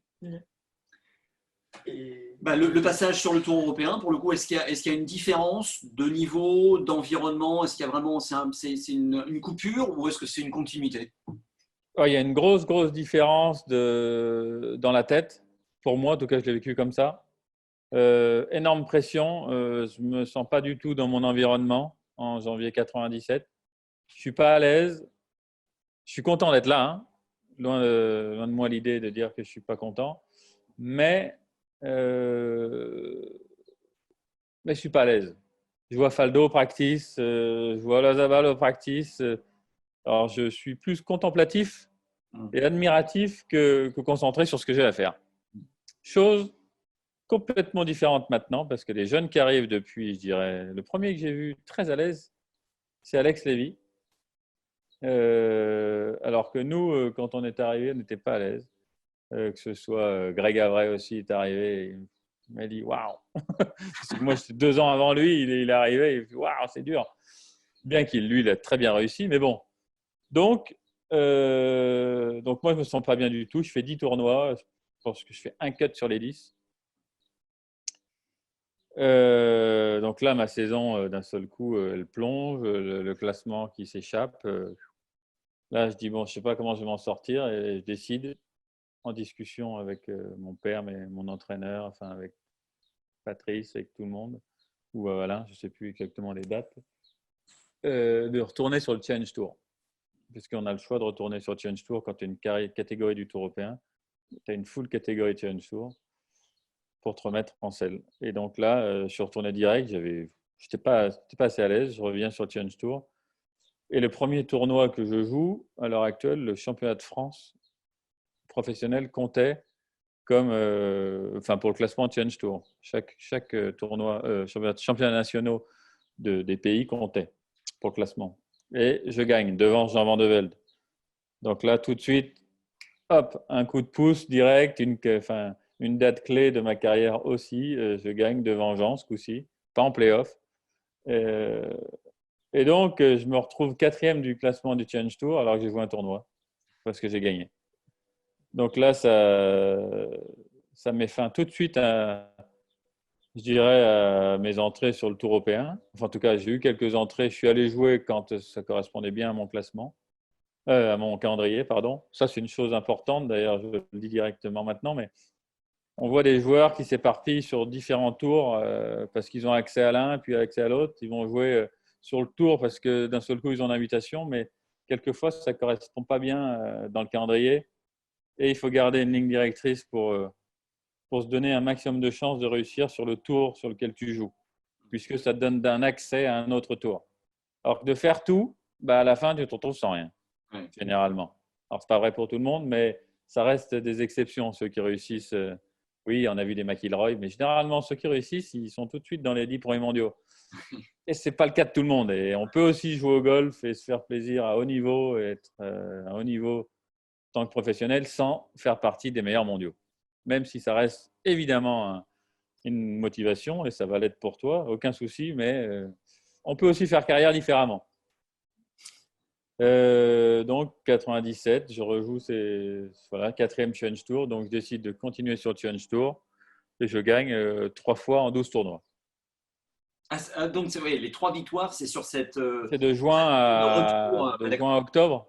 Hmm, C'est sur le retour. C'est pour ça que j'ai eu la carte 97, mais j'ai joué sur les 2 tableaux. hmm, d'accord. Et donc, je finis 4e du Challenge Tour. Et donc, les 15 premiers montent directement avec une catégorie qui est meilleure que celle des cartes, venant des cartes. Et j'ai accès à tout le tour européen, donc 30 tournois, les plus gros tournois. Là, d'un seul coup, on peut. Et j'avais une petite expérience qui n'était pas très bonne sur le tour, mais je savais à quoi m'attendre. Donc, je me suis préparé. 1 an de plus chez un jeune, c'est beaucoup. C'est Surtout plus de avec 3 maturité. victoires, ça aide à casser la spirale du doute, quoi. Voilà. Voilà, les victoires Tour aussi. Voilà, d'un seul coup, j'ai ma place. Je fais partie des meilleurs du Challenge Tour qui montent. Je sais qu'il y en a qui réussissent en venant du Challenge Tour. Je suis plus rassuré, plus mature. Voilà. Et donc 98, Tour européen. Donc tu te sentais bien? C'était pas Je me comme la sentais mieux. première? Je n'étais pas le plus à l'aise, hein, mais, mais je me sentais mieux parce que j'avais une vision sur 30 tournois. Ça, c'est une chose importante aussi, puisque quand on a la chance d'avoir, je dirais, les sponsors qui te payent une saison, il faut voir l'année sur sa globalité pour commencer, parce que sinon, moindre cut raté, tu as la tête dans le seau, tu sais plus, tu remets tout en question. Il faut garder ça, sa ligne directrice sur son travail, que ce soit physique, mental et technique, l'équipe avec laquelle tu travailles, en qui tu as confiance, même si des fois ça ne se passe pas au mieux, tu les as choisis. Ce n'est pas parce qu'il y a un petit couac qu'il faut tout arrêter et changer tout de suite de caddie ou quoi. Faut quand même rester. Enfin, après, moi, c'est mes conseils, mais c'est ce que j'ai fait tout le temps et je trouve ça super important. Dans la vie de tous les jours, on rencontre des problèmes. C'est pas pour ça qu'on balance tout et qu'on change à chaque fois, sinon tu peux pas progresser. Donc voilà. Les cuts ratés, les déceptions, les enchaînements de tournois ratés. Moi, j'en ai eu 8 de suite des fois sur le tour. Je me rappelle avoir fait en 2000 8 cuts de suite ratés. C'est beaucoup. D'un seul coup, tu remets tout en question. Et non, il faut garder son travail. Tu vas travailler pareil, même si tu ne joues pas bien. Justement, d'ailleurs, tu ne joues pas bien, il faut être travaillé, mais il faut être encore plus assidu. Chose que m'ont dit plein de sportifs de haut niveau. Ils ont fait. Nadal le fait le premier. Il passe plus de temps en entraînement qu'en match. Enfin, plus de temps à mettre de l'intensité. Ça, c'est important. Donc, voilà. J'ai gardé cette ligne directrice, quoi qu'il arrive. Et c'est pour ça que je suis assez fidèle à mes équipes depuis tout le temps. Juste un petit détour, justement, on parle d'équipe, on parle de stabilité. Comment la vie personnelle se construit? Parce que c'est une vie exigeante. Il y a plein de côtés très agréables, Ouais. de vivre de sa passion, etc. Mais beaucoup de voyages, beaucoup de déplacements. La construction d'une vie de famille, parce qu'à ce moment-là, tu as un premier enfant, je crois, 80 par là. Oui, oui, 97. Donc, comment ça s'organise, ça, justement? Comment ça se gère? Comment ça se construit? Alors, oui, j'ai eu le premier 97. Alors, après, je ne suis pas resté avec mon ancienne femme enfin, ou compagne, mais euh, à ce moment-là, ça ne se passait pas super avec, avec sa maman. Donc, quelque part, j'étais content d'aller jouer. Ça peut être ça, ouais, d'accord. Ben, Ouais, c'était ça. À ce moment-là, franchement, c'était ça. Alors, c'est pas ce qu'il y a de mieux à raconter, mais c'était le cas. De toute façon, ma motivation à aller jouer était plus forte que tout. Donc, tout tournait autour de ça. Et je voulais mettre la balle sur le tee le jeudi. Donc, ça, il n'y avait même pas de discussion. Mais cette époque-là, effectivement, j'étais content d'aller jouer. Je ne rentrais pas chez moi parce que j'en avais pas envie. Et donc, euh, et donc j'enchaînais les tournois. Alors que, bon, jeune, c'est facile, hein, on est un peu moins fatigué que plus vieux. Mais bon, vu que je me sentais bien et tranquille, et quelque part, je, je mettais le problème de côté en étant en tournoi. Après 98, 19 et 2000, j'ai rencontré donc ma femme actuelle avec qui j'ai eu 3 autres enfants. Et là, effectivement, là, j'ai tout de suite, elle qui faisait des études de droit, donc plutôt carriériste dans, dans son envie. Malheureusement pour elle, je lui ai demandé de me suivre. Donc la carrière, sa carrière dans le droit, tu es obligé d'y mettre terme assez vite. Mais bon, on a trouvé un équilibre et de partir en tournoi avec quelqu'un qui tu te sens bien et que tu aimes. Moi, j'ai emmené ma maison à l'extérieur, en fait. Et c'est ce que j'ai fait avec les premiers enfants. Et hop, tout de suite, le premier, le deuxième, il a voyagé avec nous dès l'âge de 3 semaines. Le deuxième, pareil. Donc, ouais, j'amenais ma structure. Moi, j'aurais jamais pu. J'aurais jamais pu. Pas dire jamais, mais ça aurait été compliqué, je pense, de la laisser faire sa carrière, donc de droit. En plus, c'est prenant. Tu es obligé de rester chez toi. Enfin, tu peux pas voyager quand tu veux. Et les premiers enfants à la maison, seuls, et moi me balader seul, ça n'a pas été très bénéfique, je pense, pour ma carrière. Alors, ils sont sacrifiés pour moi. Voilà. L'égoïsme du sportif de haut niveau. Mais c'est important parce qu'on a échangé avec de jeunes joueurs Oui. qui arrivent sur les circuits pro et on a eu justement des témoignages qui étaient assez forts sur ce sujet-là, avec, dans certains cas, une séparation qui est arrivée en cours de première saison parce que la prise de conscience de ce que c'était que de vivre avec un sportif et de dire moi j'ai pas signé pour ça, donc et du coup un coup difficile à encaisser qui est plus ou moins bien vécu selon les joueurs. Donc ça fait partie des choses qui parfois peuvent voilà, en tout cas c'est un vrai rôle dans une carrière. Ouais. Ça c'est sûr. De toute façon, on dit toujours, il y a toujours une femme derrière une réussite. Donc, en tout cas, chez un sportif, et c'est vrai, parce que moi, elle n'a pas eu peur d'arrêter ses études de droit, d'un seul coup, de ne pas avoir de diplôme, de ne pas avoir de… Enfin, en cas de problème, si jamais on se séparait, parce qu'on était quand même très jeunes, quoi. Donc, d'un seul coup, se retrouver sans rien. Donc, il y a une vraie prise de position, et c'est là où il faut être solide et pas… ouais, faut rester solide, mais quelque part, par rapport à ce que je dis depuis tout à l'heure, de garder sa ligne directrice et croire en ses rêves et en croire en ce que tu décides de faire et qui tu t'entoures, ben, c'est un peu la même chose. Une fois que j'ai décidé, même s'il y a des moments qui vont moins bien que d'autres, j'ai toujours réussi à garder cette ligne directrice et c'est pour ça qu'on est ensemble et qu'on est bien et que j'ai pu réussir à faire cette carrière parce que je n'étais pas seul. Et ça revient à ce moment de confrontation finalement avec ton père quand il te dit voilà, tu veux faire ça, de facto tu le fais, maintenant assume quoi. Voilà, Et, c'est ça. Il faut assumer ses choix. Ouais. Tout à fait. Assumer ses choix et dans l'adversité aussi. Et voilà, c'est tout. Alors, ce n'est pas un gage de réussite. Hein.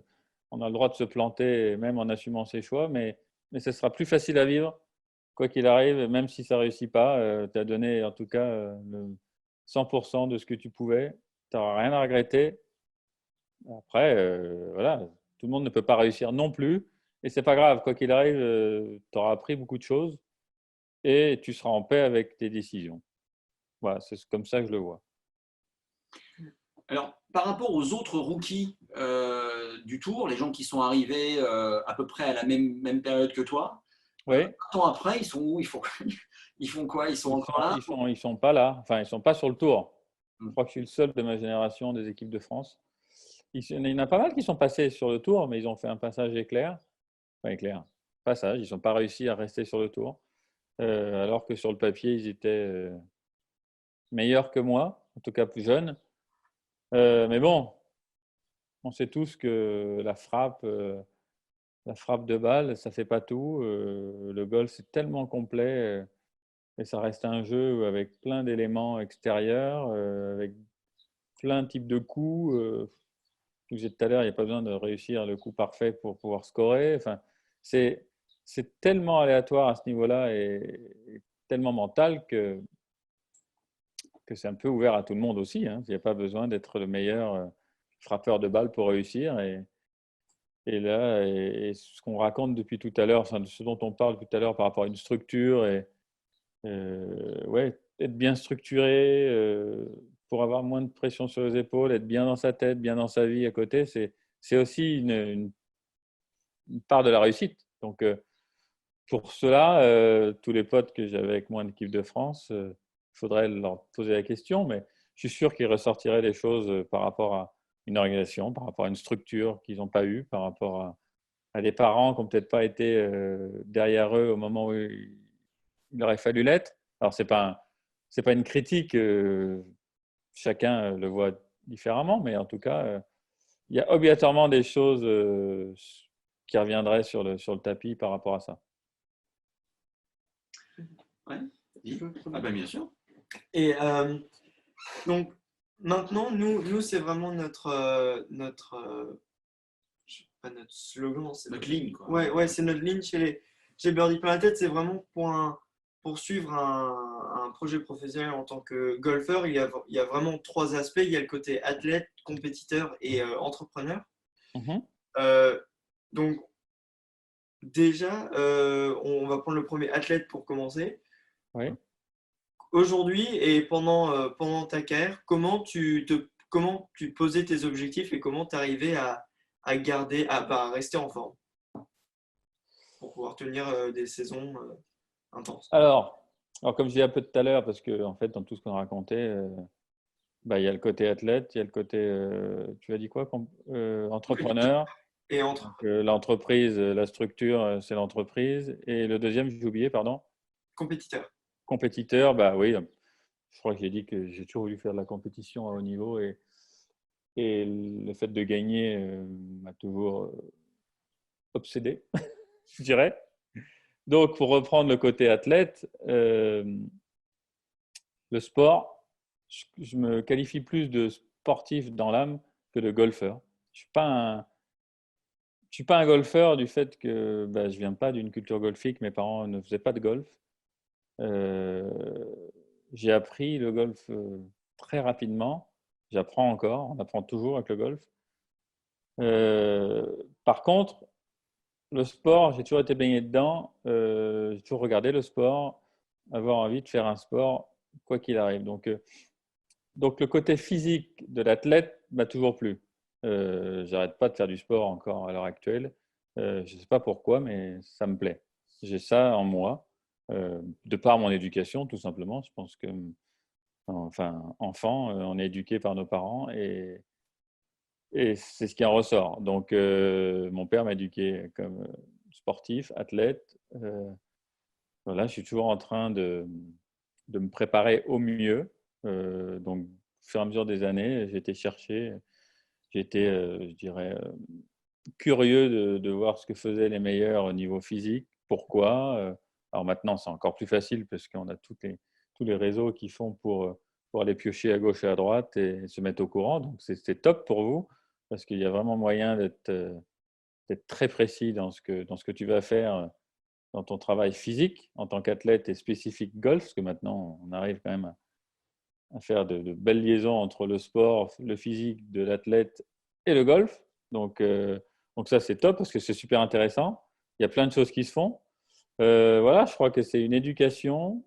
Donc, pour un peu résumer, éducation au niveau de l'athlète que j'ai eu, être curieux de ce qui se fait et expérimenter des choses au niveau physique par rapport au golf pour sentir comment ton corps évolue et tu vas apprendre à te connaître, je dirais, au niveau physique.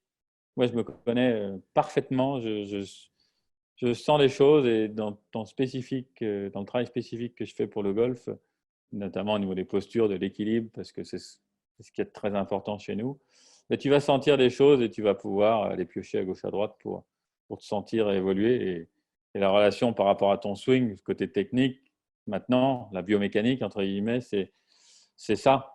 Voilà, physiquement, tu peux faire des choses, tu vas évoluer parce que plus tu travailles jeune dessus, plus c'est facile de faire évoluer ton corps par rapport à ta technique.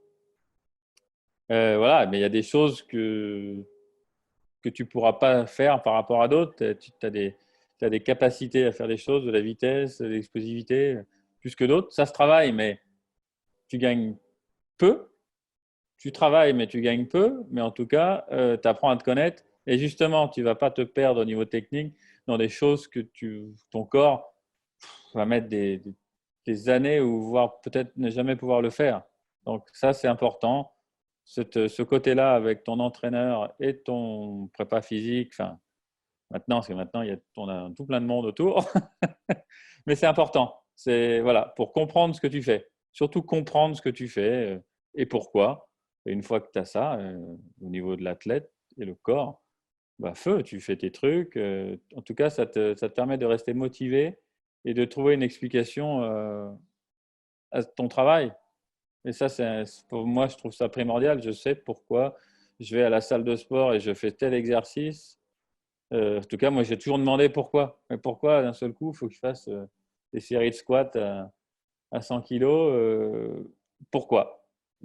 Pas obligé d'avoir les réponses tout de suite. Alors maintenant, oui, parce qu'on connaît tout ça, mais c'est important que tu poses des questions à ton entourage. Pourquoi je fais ci? Pourquoi je fais ça?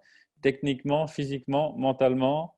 Et puis au niveau de l'entrepreneuriat, pourquoi tu le fais? Et justement, ton père sera là et ta maman aussi pour te répondre à toutes sortes de questions. Et c'est important que tu comprennes tout. Voilà. Par rapport, alors ça s'applique à l'athlète et aux autres, mais en 20 ans, il y a plein d'évolutions. D'abord, physiquement, on se transforme, le corps évolue. Et puis là, pour le coup, pour une carrière comme la tienne, en 20 ans, ton corps évolue et il ne va pas forcément vers de plus en plus de… Non. Voilà.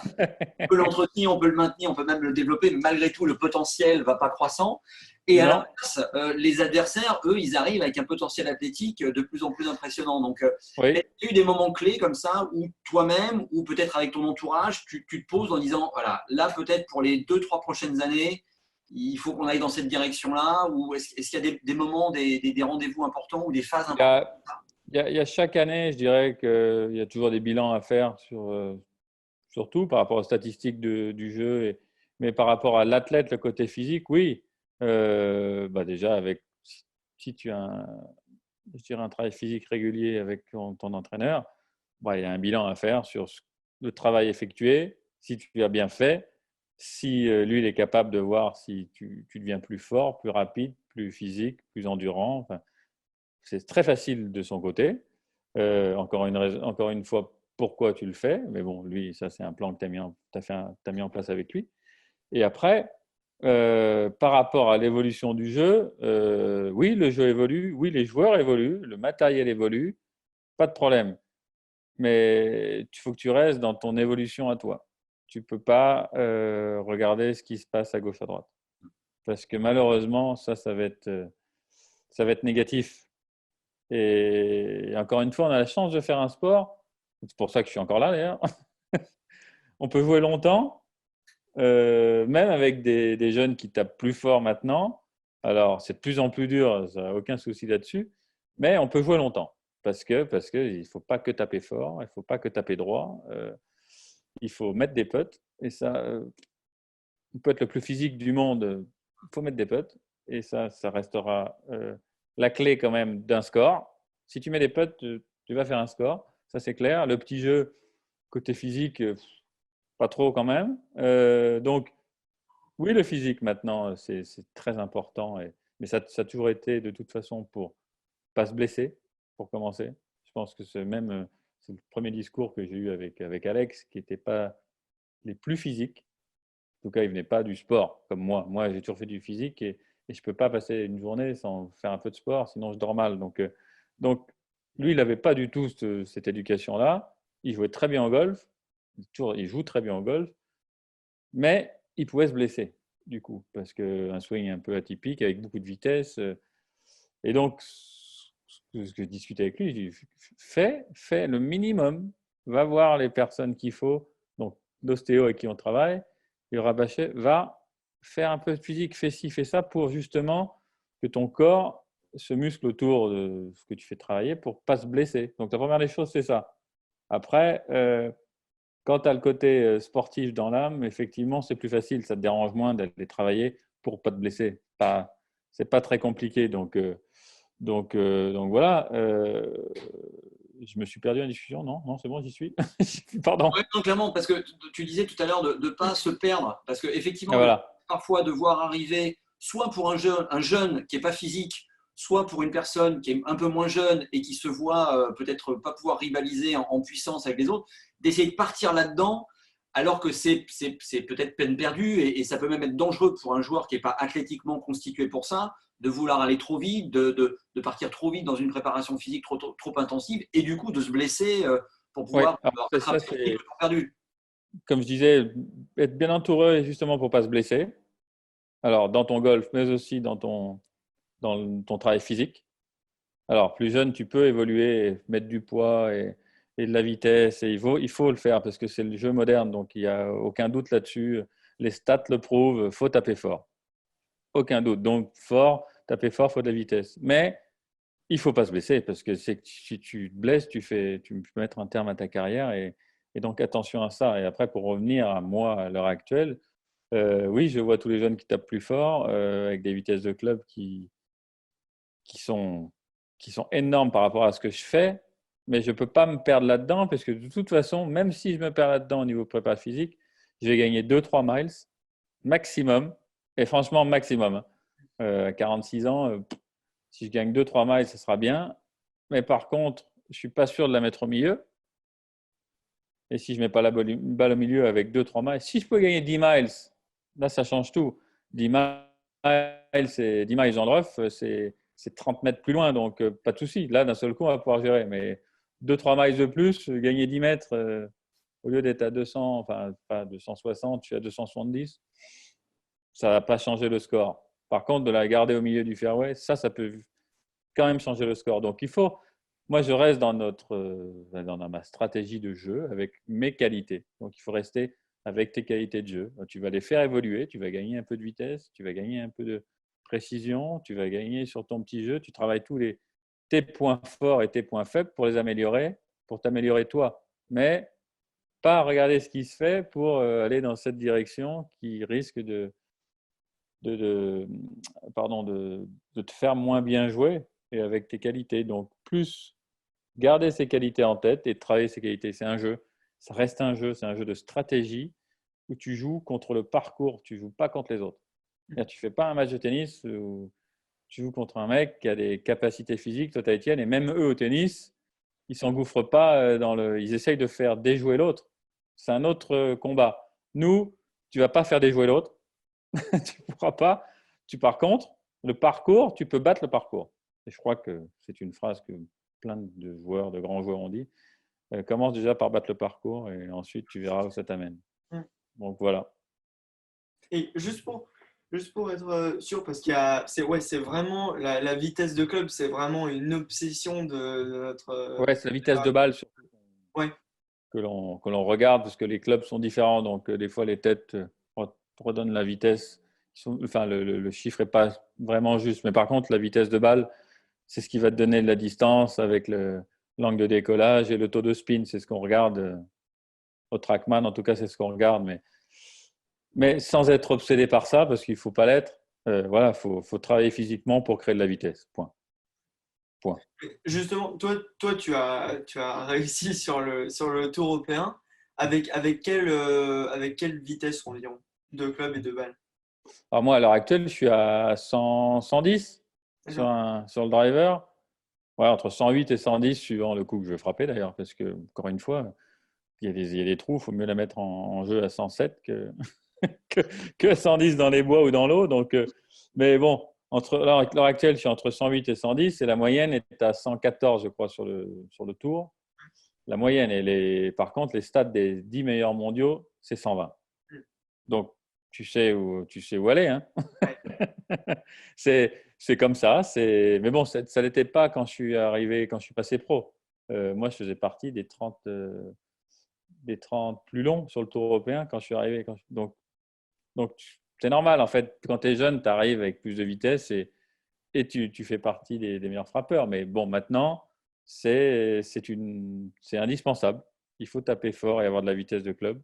Commencer par donner de la vitesse et ensuite, on resserre le jeu. Alors que moi, j'ai appris différemment. J'ai appris par mettant le swing en place le plus rythmé possible pour pouvoir mettre la balle en jeu et toucher un maximum de green. C'est simplement une autre façon d'aborder le jeu. Mais c'est le matériel qui a fait tout ça. On parlera du fait de se relancer année après année, parce que c'est un sujet qui nous intéresse aussi, le fait de pouvoir durer si longtemps à haut niveau, hein, parce que c'est pas je suis là, j'ai ma place et je vais au bureau tous les jours. C'est chaque année, je conquiers le droit de revenir pour jouer au plus haut niveau. Donc, comment se relancer année après année? Abordons le sujet là maintenant. De quelle façon tu trouves chaque année un nouvel élan, une nouvelle envie de refaire une saison de plus avec toutes les exigences que ça compose, Ouais, donc depuis 97-98 full time, oui, il y a la pression de l'année, la pression de la semaine pour faire le cut, la pression de l'année pour être dans ces 115, 110 premiers du tour pour garder son droit de jeu, et le droit de travailler en gros. Mais bon, c'est pas le droit de travailler, c'est le droit de performer, le droit de remettre la balle sur le tee sur chaque tournoi qui reste un plaisir. Et il faut garder ça en tête qu'il y a beaucoup de joueurs de golf qui voudraient être à ma place. Donc ça motive, quoi qu'il arrive, et il faut le garder. Je l'ai dit tout à l'heure, mais ça, il faut vraiment le garder en tête et que ce soit vraiment ton goal, je dirais. Et voilà, après, je ne dis pas qu'il n'y a pas de pression et pas de peur à perdre la carte. Ça, c'est clair. Mais bon, moi, j'ai toujours mis tout en place pour justement m'enlever cette pression dont je parlais tout à l'heure, donc avoir les moyens de faire sa saison tranquille, d'être bien encadré, d'avoir une structure, d'être le patron de toute cette entreprise, même si tu es jeune. Alors, c'est difficile au début parce que si tu dois être le patron, donc c'est toi qui vas décider. Alors, tu as des gens autour sur lesquels tu t'appuies, mais tu vas décider de ce que tu veux faire. Et à partir de là, une fois que tu t'es enlevé toute cette pression, moi, je voyais, comme je disais tout à l'heure, la saison sur 30 tournois. Donc, je vais au premier tournoi, c'est bonus. C'est 30, il y en a 30. Tranquille, ça va se mettre en place. Tu as travaillé pour, tu mets en place un travail et la ligne directrice que tu gardes toute l'année. Il est là pour payer, pour améliorer tes points forts et tes points faibles. Tu fais tout pour, et j'ai tout fait pour sans me soucier du résultat, tout le temps. Et c'est comme ça que les résultats sont venus. Voilà, ça a été ma façon de faire et de penser pour justement enlever la pression du résultat. Parce qu'on sait tous, il n'y a pas de score qui tombe, il n'y a rien, je ne fais pas de résultat. Non, moi je m'appuyais sur le travail, donc je rentrais, je faisais mon physique, mes séances de boulot technique et tout, les sponsors. Voilà. Tu prends ça comme un travail parce que tu es professionnel et tout ce que tu as mis en place, si tu le fais bien, généralement, tu vas mieux jouer. Et si tu joues mieux, tu as plus de chances de jouer le week-end. Et en fonction de comment les autres ont travaillé et comment ils sont doués, tu te faufiles quelque part et ça donne un classement. Mais tu ne peux pas jouer sur ce classement. Tu n'as aucune emprise là-dessus. Tu ne peux rien en faire. Le classement, voilà, il est là. Enfin, c'est une résultante de ton travail et de ce que tu es, mais par rapport aux autres. Mais tu ne peux pas travailler là-dessus. Donc, travaille sur ce que tu as à faire toi pour être meilleur. Et ton meilleur, il y a là, oui. Wood, son meilleur, c'est numéro 1 mondial tout le temps. Ouais. C'est une chance. Il y en a d'autres, leur meilleur, et ce sera gagner la compète du club tous les dimanches. Mais c'est tout. Enfin, c'est quelque chose sur lequel tu ne peux pas jouer. Et ça, j'ai toujours gardé ça en tête. Donc, voilà, mon meilleur, ça m'a amené à faire cette carrière à l'heure actuelle. Elle est ce qu'elle est. Bien, pas bien, on est content, on n'est pas content. Tant que toi, tu es content et que tu sais que tu as donné 100%, ça sera parfait. Enfin, moi, je le vois comme ça. Il y a deux rebonds par rapport à ça. Le premier, c'est quand on entend Alzinger là, qui dit que c'est sur le PGA Tour que ça se passe et que sur le Tour européen, voilà, ça joue moins bien au golf. Ouais. Justement, est-ce que toi, parce que tu as eu un début de carrière voilà, avec un très haut niveau sur le circuit européen assez tôt dans ta carrière voilà. Mm-hmm. Est-ce qu'à un moment, tu t'es dit, il y aura un autre palier et un jour, il faudra que j'aille jouer sur le circuit européen, surtout à des moments où Thomas Levé, sur le PGA Tour, surtout à des moments où Thomas Levé commençait à s'y aventurer, etc. Est-ce que ça t'a titillé, toi? Oui, j'y ai pensé quand, après ma première victoire en 2005 à Madrid, là, oui, j'aurais pu aller passer les cartes, mais là, Roman est né 2005 Voilà, c'est pas un frein, hein, loin de là, parce que j'étais le plus heureux, donc aucun souci. Donc ça m'a pas manqué plus que ça d'aller tenter l'aventure américaine. Voilà. J'avais plus peur en fait de tout perdre en allant là-bas. Plus perdre qu'à Alors, gagner en allant chercher ce truc. Ouais. perdre bah, si jamais tu réussis, bon, si tu vas passer les cartes, tu réussis pas, bon, pas très grave puisque j'avais une catégorie sur le tour européen.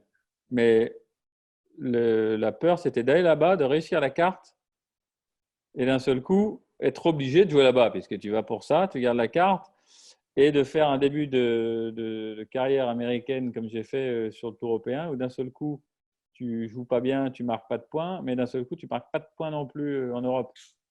Et tu peux te retrouver avec rien. Alors, c'était pas très courageux, certes, mais voilà, le petit qui est né en même temps, je dirais pas un confort de vie, mais le fait d'être à l'aise sur mon tour et après une victoire, je suis parti dans l'optique d'essayer de gravir les échelons en gagnant de plus gros tournois et de me qualifier, enfin d'être dans les 50 premiers mondiaux pour avoir accès aux majeurs, je sais pas, du monde et qui là te permet peut-être d'avoir une vraie catégorie sur le tour américain et surtout d'être meilleur parce que oui, je venais de gagner sur le tour européen, mais bon, pas non plus.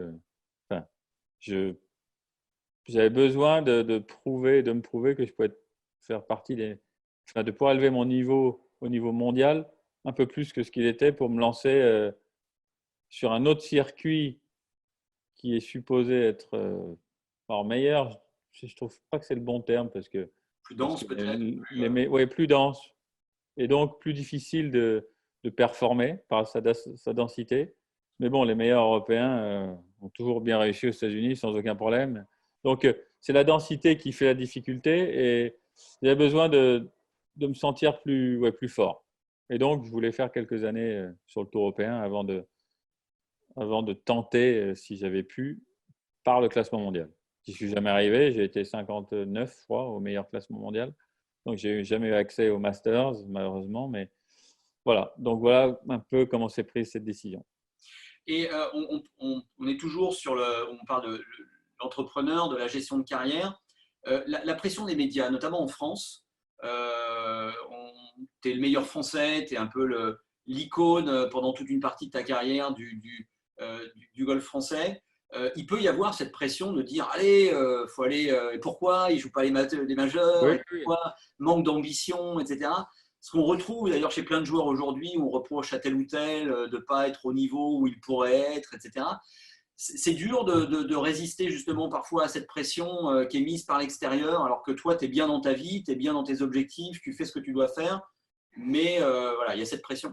Bah, c'est normal que le public et le public français passionné par le golf ait envie que ses meilleurs joueurs côtoient les meilleurs mondiaux. Mais encore une fois, le niveau le niveau mondial qu'il faut avoir pour être là-haut, il n'est pas donné à tout le monde, sinon on serait tous là-haut déjà. Alors oui, tu entends ouais, il fait pas assez, il bosse pas assez, il fait pas tout ce qu'il faut pour être là-haut. Il n'est pas fort mentalement, il manque d'ambition, Oui. machin. Alors, mais bon, ça c'est des critiques qu'on retrouve dans tous les sports et quelque part ça m'a jamais plus dérangé que ça. Moi, plutôt les souvenirs que j'ai de la presse par rapport à ça et le public, c'est plutôt assez positif, notamment à chaque fois à l'Open de France, quand tu es numéro un français, c'est des moments sympas, tu es suivi. Je me rappelle d'un Open de France où j'ai fait ligne troisième, où j'étais en tête au 12, ou voilà, ça c'est des moments où aussi le public français et les médias français soutiennent et voilà, ils ont normal qu'ils aient envie qu'il y ait un joueur là-haut. C'est normal, tout pays a envie qu'il y ait un joueur français, enfin un joueur de sa nationalité qui réussisse et qui fasse partie des meilleurs mondiaux. C'est normal et j'ai aucun souci avec ça. Maintenant, comme je disais tout à l'heure, on a quand même un niveau en nous qui fait que les capacités, à un moment donné, ne peuvent pas aller plus loin. Donc, voilà, je pense que mon niveau On peut toujours avoir des regrets sur le fait que j'aurais peut-être pu mieux faire, oui, mais en tout cas, il s'avère que j'étais en position de gagner même des gros tournois et je ne les ai pas gagnés parce que pourquoi? Il n'y a pas véritablement une réponse.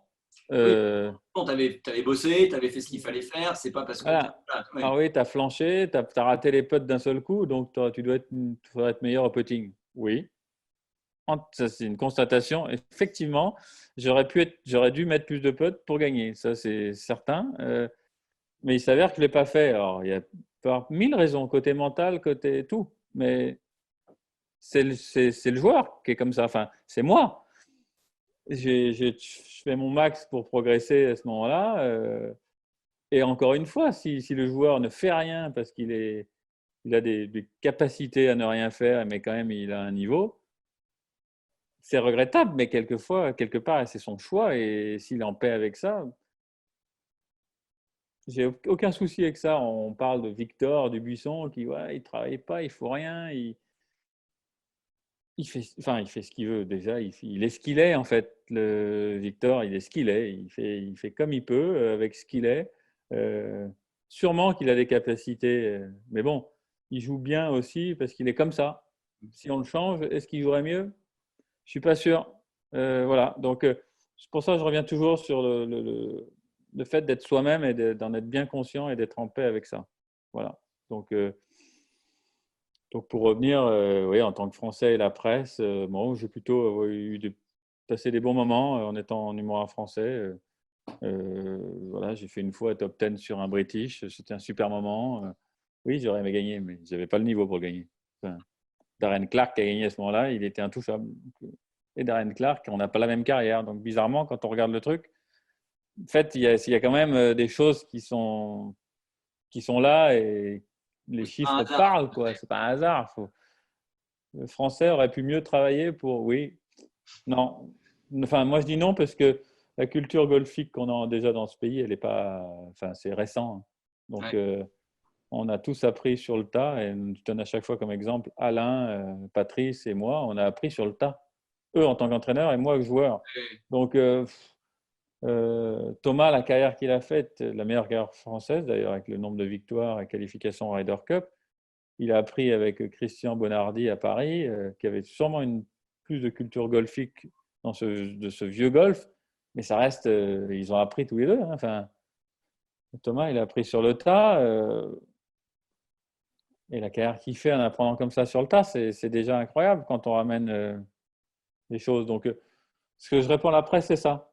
Laissez quelques années que les joueurs français apprennent et que la culture soit là et tout. Vous allez voir, ça va venir et il y aura un joueur dans les 10 premiers. Et ça vient chaque année, bizarrement, il y a eu un coup de boost de Victor Dubuisson qui, par son talent inné, d'un seul coup, hop, il a produit quelque chose.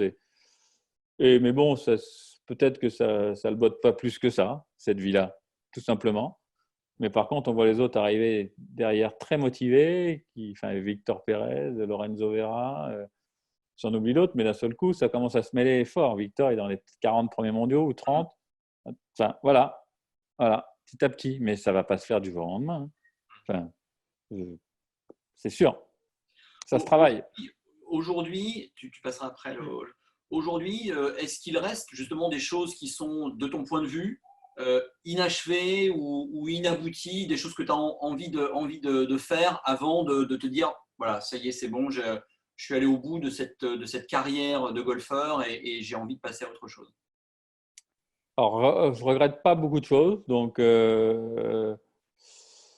après, là, vu les 2 dernières saisons que j'ai faites, et vu le jeu que je produis, parce que la frappe de balle est bonne, enfin, tout est pourtant, tous les voyants sont au vert, d'après mon équipe, et je sais qu'ils ne mentent pas. Donc, j'aimerais faire une saison correcte. Quand je dis correcte, voilà, les 2 saisons que j'ai faites, enfin, ma carrière me permet de garder un droit de jeu, mais ce que je ressens quand je m'entraîne et quand je joue et quand je frappe la balle mériterait, à mon goût, de meilleurs résultats. Mais encore une fois, ce que je disais tout à l'heure, les résultats, ils sont pas liés directement à moi. une performance que je vais produire par rapport à d'autres joueurs qui sont meilleurs maintenant et plus denses, même sur le tour européen. Donc, c'est pour ça que les résultats sont moins bons aussi. Mais les scores que je fais pourraient être meilleurs avec le niveau que je produis. Donc, voilà, je vais avoir la chance de pouvoir repartir en 2021 puisqu'on va garder les mêmes catégories pour l'année prochaine. Donc, c'est une chance aussi. Voilà, c'est de se remotiver à ce niveau-là pour produire des scores un peu plus décents et en tout cas qui représentent ce que je ressens et le niveau de jeu que je produis. Après, ça aboutira peut-être pas sur une victoire, qui sait. Ça peut être très vite dans ce jeu. Donc en tout cas, je sais que je suis capable encore de produire du beau jeu. Donc, je mettrais ça en avant, de produire quelque chose qui me fait plaisir, un peu plus que ce que j'ai pu produire sur les 2 dernières années. Comme ça, je pourrais, si jamais à la fin 2021, je perds mon droit de jeu, et à ce moment-là, je ne reviendrai pas parce que je ne vais pas revenir sur le Challenge Tour.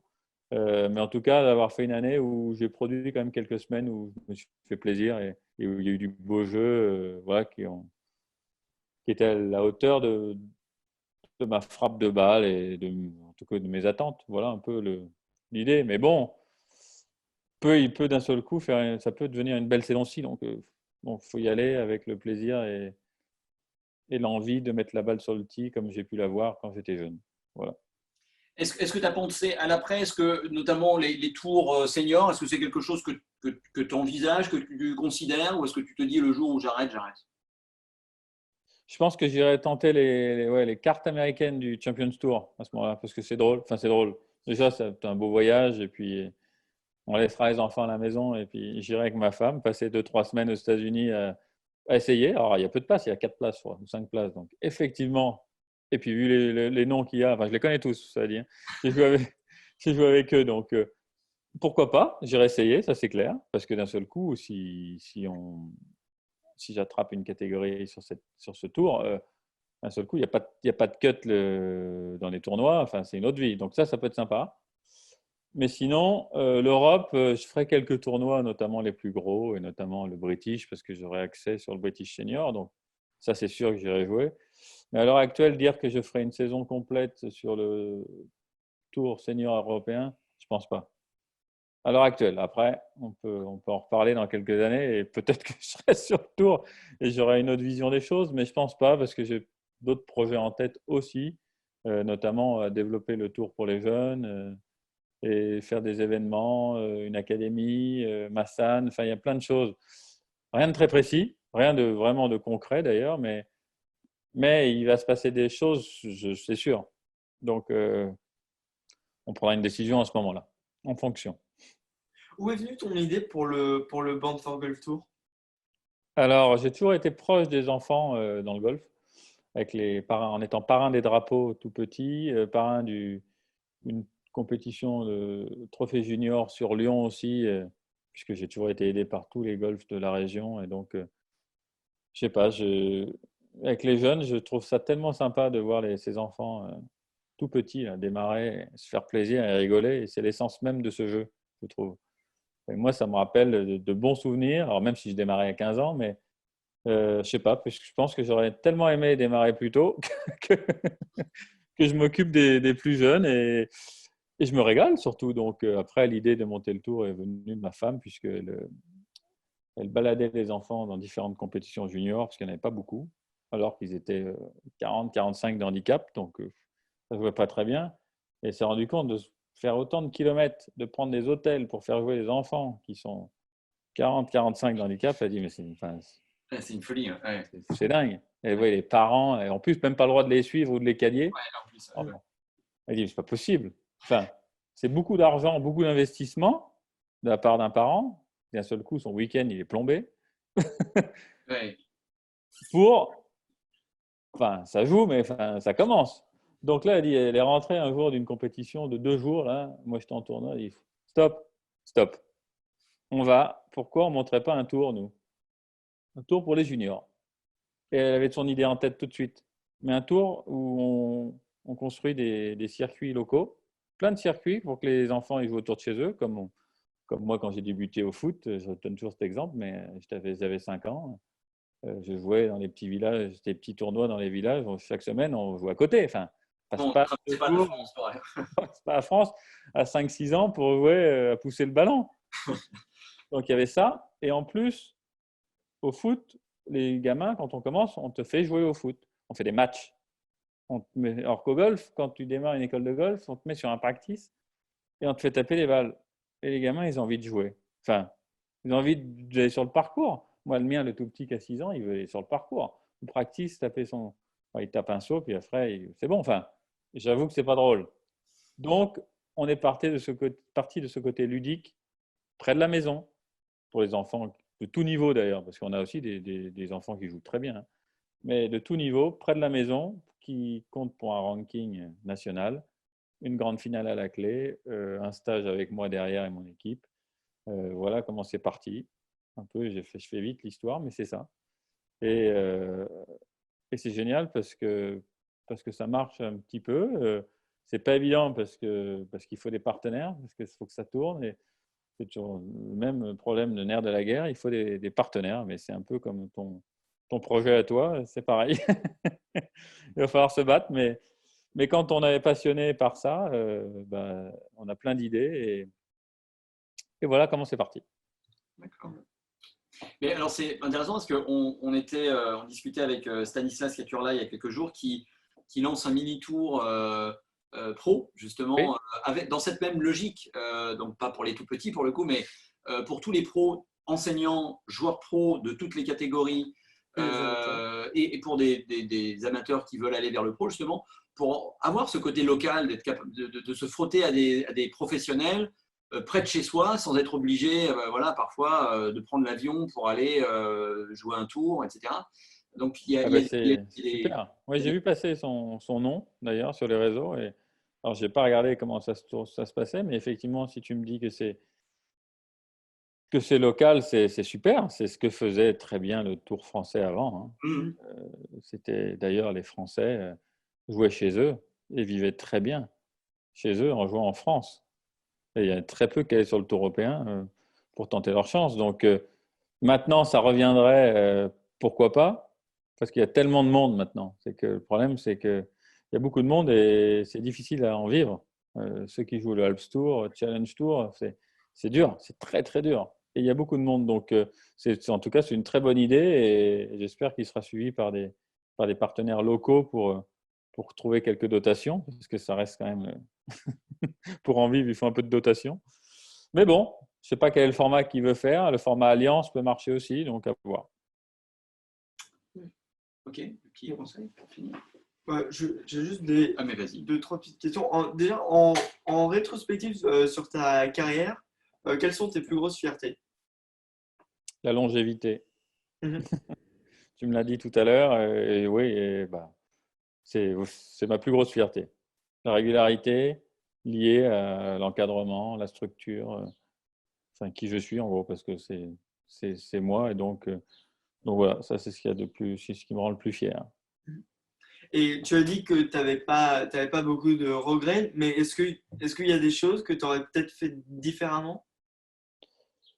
Je peux toujours les choses différemment, mais j'ai le regret de ne pas avoir joué le Masters encore. Bon, c'est pas fini, mais il faudra que je me batte quand même. Mais bon, on ne sait jamais. Ouais, le Masters, ça, je regrette de ne pas l'avoir joué, ça c'est clair. Par contre, je ne peux pas changer grand-chose pour ça. Mais bon, j'étais 59, j'étais tout prêt, mais pas assez, parce que c'est 50. Voilà, j'aurais pu changer. Je parlais tout à l'heure des États-Unis plus tôt, pourquoi pas, mais c'est très difficile à dire. Mais par contre, je suis en paix avec ce que j'ai fait. Donc, pour revenir au conseil que je te donne depuis le début de notre entretien, je suis en paix et je pense avoir donné vraiment le maximum par rapport à ma vie. C'est important parce que par rapport à ce qu'on est, on peut toujours donner plus si on prend chaque compartiment de sa vie. Voilà, j'aurais pu faire plus d'entraînement, j'aurais pu faire plus au niveau physique. Mais si tu prends dans l'ensemble, tu as une vie aussi qui est là et tu ne peux pas faire autrement. Sinon, tu es obligé de sacrifier tout. Et si tu sacrifies tout, tu sacrifies ta vie aussi et ce que tu es. Et ce que tu es au fond de toi, si ça, tu ne le gardes pas, même si tu sacrifies tout, ce n'est pas sûr que tu sois meilleur. En tout cas, moi, je le vois comme ça. Et Je sais même si pas qui. même si Pardon? tu vas peut-être pouvoir améliorer ton palmarès en investissant plus dans un domaine, mais tu vas faire potentiellement tellement de dégâts dans d'autres domaines que tu seras content de l'avoir, le palmarès plus prestigieux. Mais, Mais mais, si ça ne mais te rend pas plus heureux derrière. Enfin, en soi, la finalité, enfin, quand même, de ta vie, on vit pour être le plus heureux possible. Je pense que oui, il faut avoir des objectifs professionnels, mais il n'y a pas que ça. Le professionnel, c'est une partie de ta vie. Ça représente pas toute la vie d'un homme ou d'une femme d'ailleurs. C'est de l'être humain, c'est pas ça. On n'est pas né pour ça, en tout cas. Ça fait partie de nous, le côté professionnel, parce qu'on vit dans une société qui est faite comme ça. Mais il y a quand même beaucoup d'autres choses et voilà. Le- la famille, si c'est important pour toi. Enfin, chacun vit différemment ces choses et il suffit, voilà, encore une fois, que tu sois bien avec ça. Voilà. Après, donc, j'ai aucun regret avec ce que j'aurais pu faire de mieux pour avoir un meilleur palmarès. Parce qu'encore une fois, comme tu as très bien dit, comme ton papa a très bien dit, palmarès, c'est bien, je serais content d'avoir un meilleur palmarès, mais est-ce que je serais plus heureux? Pas sûr, je pense pas. Bah, j'arrive à la dernière question. C'est un jeune qui commence à prendre le golf sérieusement, Oui. qui a un projet professionnel, comme toi. comme moi. Comme moi. Quels Oui. sont, quels sont tes conseils, les choses qu'il faut mettre en place pour déjà qu'il puisse arriver sur le tour, mais y être endurant et atteindre ses objectifs? Alors, une bonne synthèse de notre entretien devrait te donner pas mal de réponses, mais pour faire court et répondre plus particulièrement à ta question, euh, il y a il y a pas mal de filières pour arriver au niveau.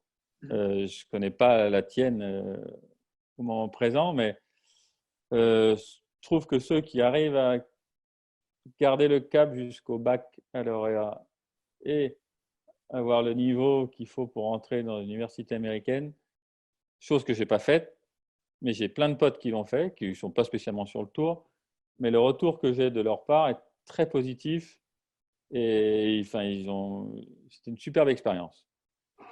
Et université américaine, au niveau du niveau de jeu, ben, tu sais comme moi que là, ça joue bien. Ça permet de se préparer, je dirais, au meilleur niveau amateur mondial, quoi qu'il arrive. Euh, et, et ensuite, tu plaques pas tout non plus, parce que tu arrives quand même à mêler les études et le sport de haut niveau, parce qu'aux États-Unis, ils sont mieux organisés que nous à ce niveau-là. Donc, ça peut être une option. Donc ça, ce que je conseillerais à un de mes enfants, si jamais il se motive comme toi à devenir joueur professionnel, ce que je pense pas, ils n'ont pas l'air plus motivés que ça. Euh, mais bon, ça me paraît être une bonne chose. Après, je ne sais pas si c'est dans ton objectif, je ne sais pas, mais en tout cas, ça me paraît être une bonne chose, pas par expérience, mais par rapport au retour de mes potes. Voilà. Mais ce n'est pas la seule façon d'y arriver. Il y a moyen de se structurer comme moi je l'ai fait euh, et mettre en place des choses pour travailler et gravir les échelons. Il y a plein de tours maintenant dans le monde entier euh, qui sont accessibles. Il faut un peu de moyens, effectivement. Donc là, tout le côté dont on parlait tout à l'heure au niveau de la structure, partenariat, mécène, mais il y a plein de choses à proposer à des mécènes locaux. Par relation, parce qu'il y a plein de gens qui jouent au golf et les gens ont envie de jouer avec des bons joueurs. Et enfin, tu le sais sûrement déjà, mais les gens se régalent à jouer avec des sportifs de haut niveau, enfin, des golfeurs professionnels et de les voir taper le fort. Si tu commences à taper le drive à 280, tu vas voir, ils vont être ravis et tu fais des journées comme ça. Et je pense que des sponsors ou futurs partenaires peuvent être touchés par un jeune qui met un dossier en place, qui vient les voir avec des idées je dirais, de partenariat avec ce que tu vas rendre et ce que tu peux promouvoir pour eux, ce que tu peux faire pour eux, ils peuvent être touchés. Plus qu'un joueur comme moi qui a 46 ans, qui vient avec le manager, enfin, c'est différent. Par contre, toi, tu as encore le côté où ils peuvent être touchés par la démarche que tu vas faire. Voilà. Alors, tu feras la même chose que moi parce que tu vas leur vendre la même chose. Mais amener différemment et avec ton jeune âge et ta motivation et les objectifs peuvent toucher beaucoup plus. Et je pense que c'est là-dessus qu'il faut jouer pour te donner les moyens d'y aller. Et ensuite, je parlais des différents circuits. Je ne suis pas au courant de tous. Il va falloir que je me mette au courant de tous parce que si je veux faire passer et transmettre beaucoup, il va falloir que je commence à donner des réponses. Notamment si on s'investit un peu plus sur Massane à relancer un campus. Mais bon, ça se trouve très vite. Et je pense qu'il y a plein de choses à faire. Il faut passer les cartes, il ne faut pas avoir peur de jouer à gauche, à droite, passer des concours. Comme si tu passais des concours pour des écoles, il faut aller. Plus tu en passes, plus tu vas te tester. Voilà ce que je peux donner comme conseil. Puis en faisant la synthèse de tout ce que j'ai dit au niveau physique, pour bien te connaître et être curieux et savoir ce que tu fais, et surtout comprendre ce que tu fais. À partir de là, ça devrait aboutir sur quelque chose, en tout cas, qui te fasse plaisir. Et là, le reste, ça te donnera des scores. Et si jamais ces scores sont meilleurs que les autres, c'est bon. C'était le beau mot de la fin. Merci Voilà. beaucoup, Raphaël, pour cet entretien. Plaisir.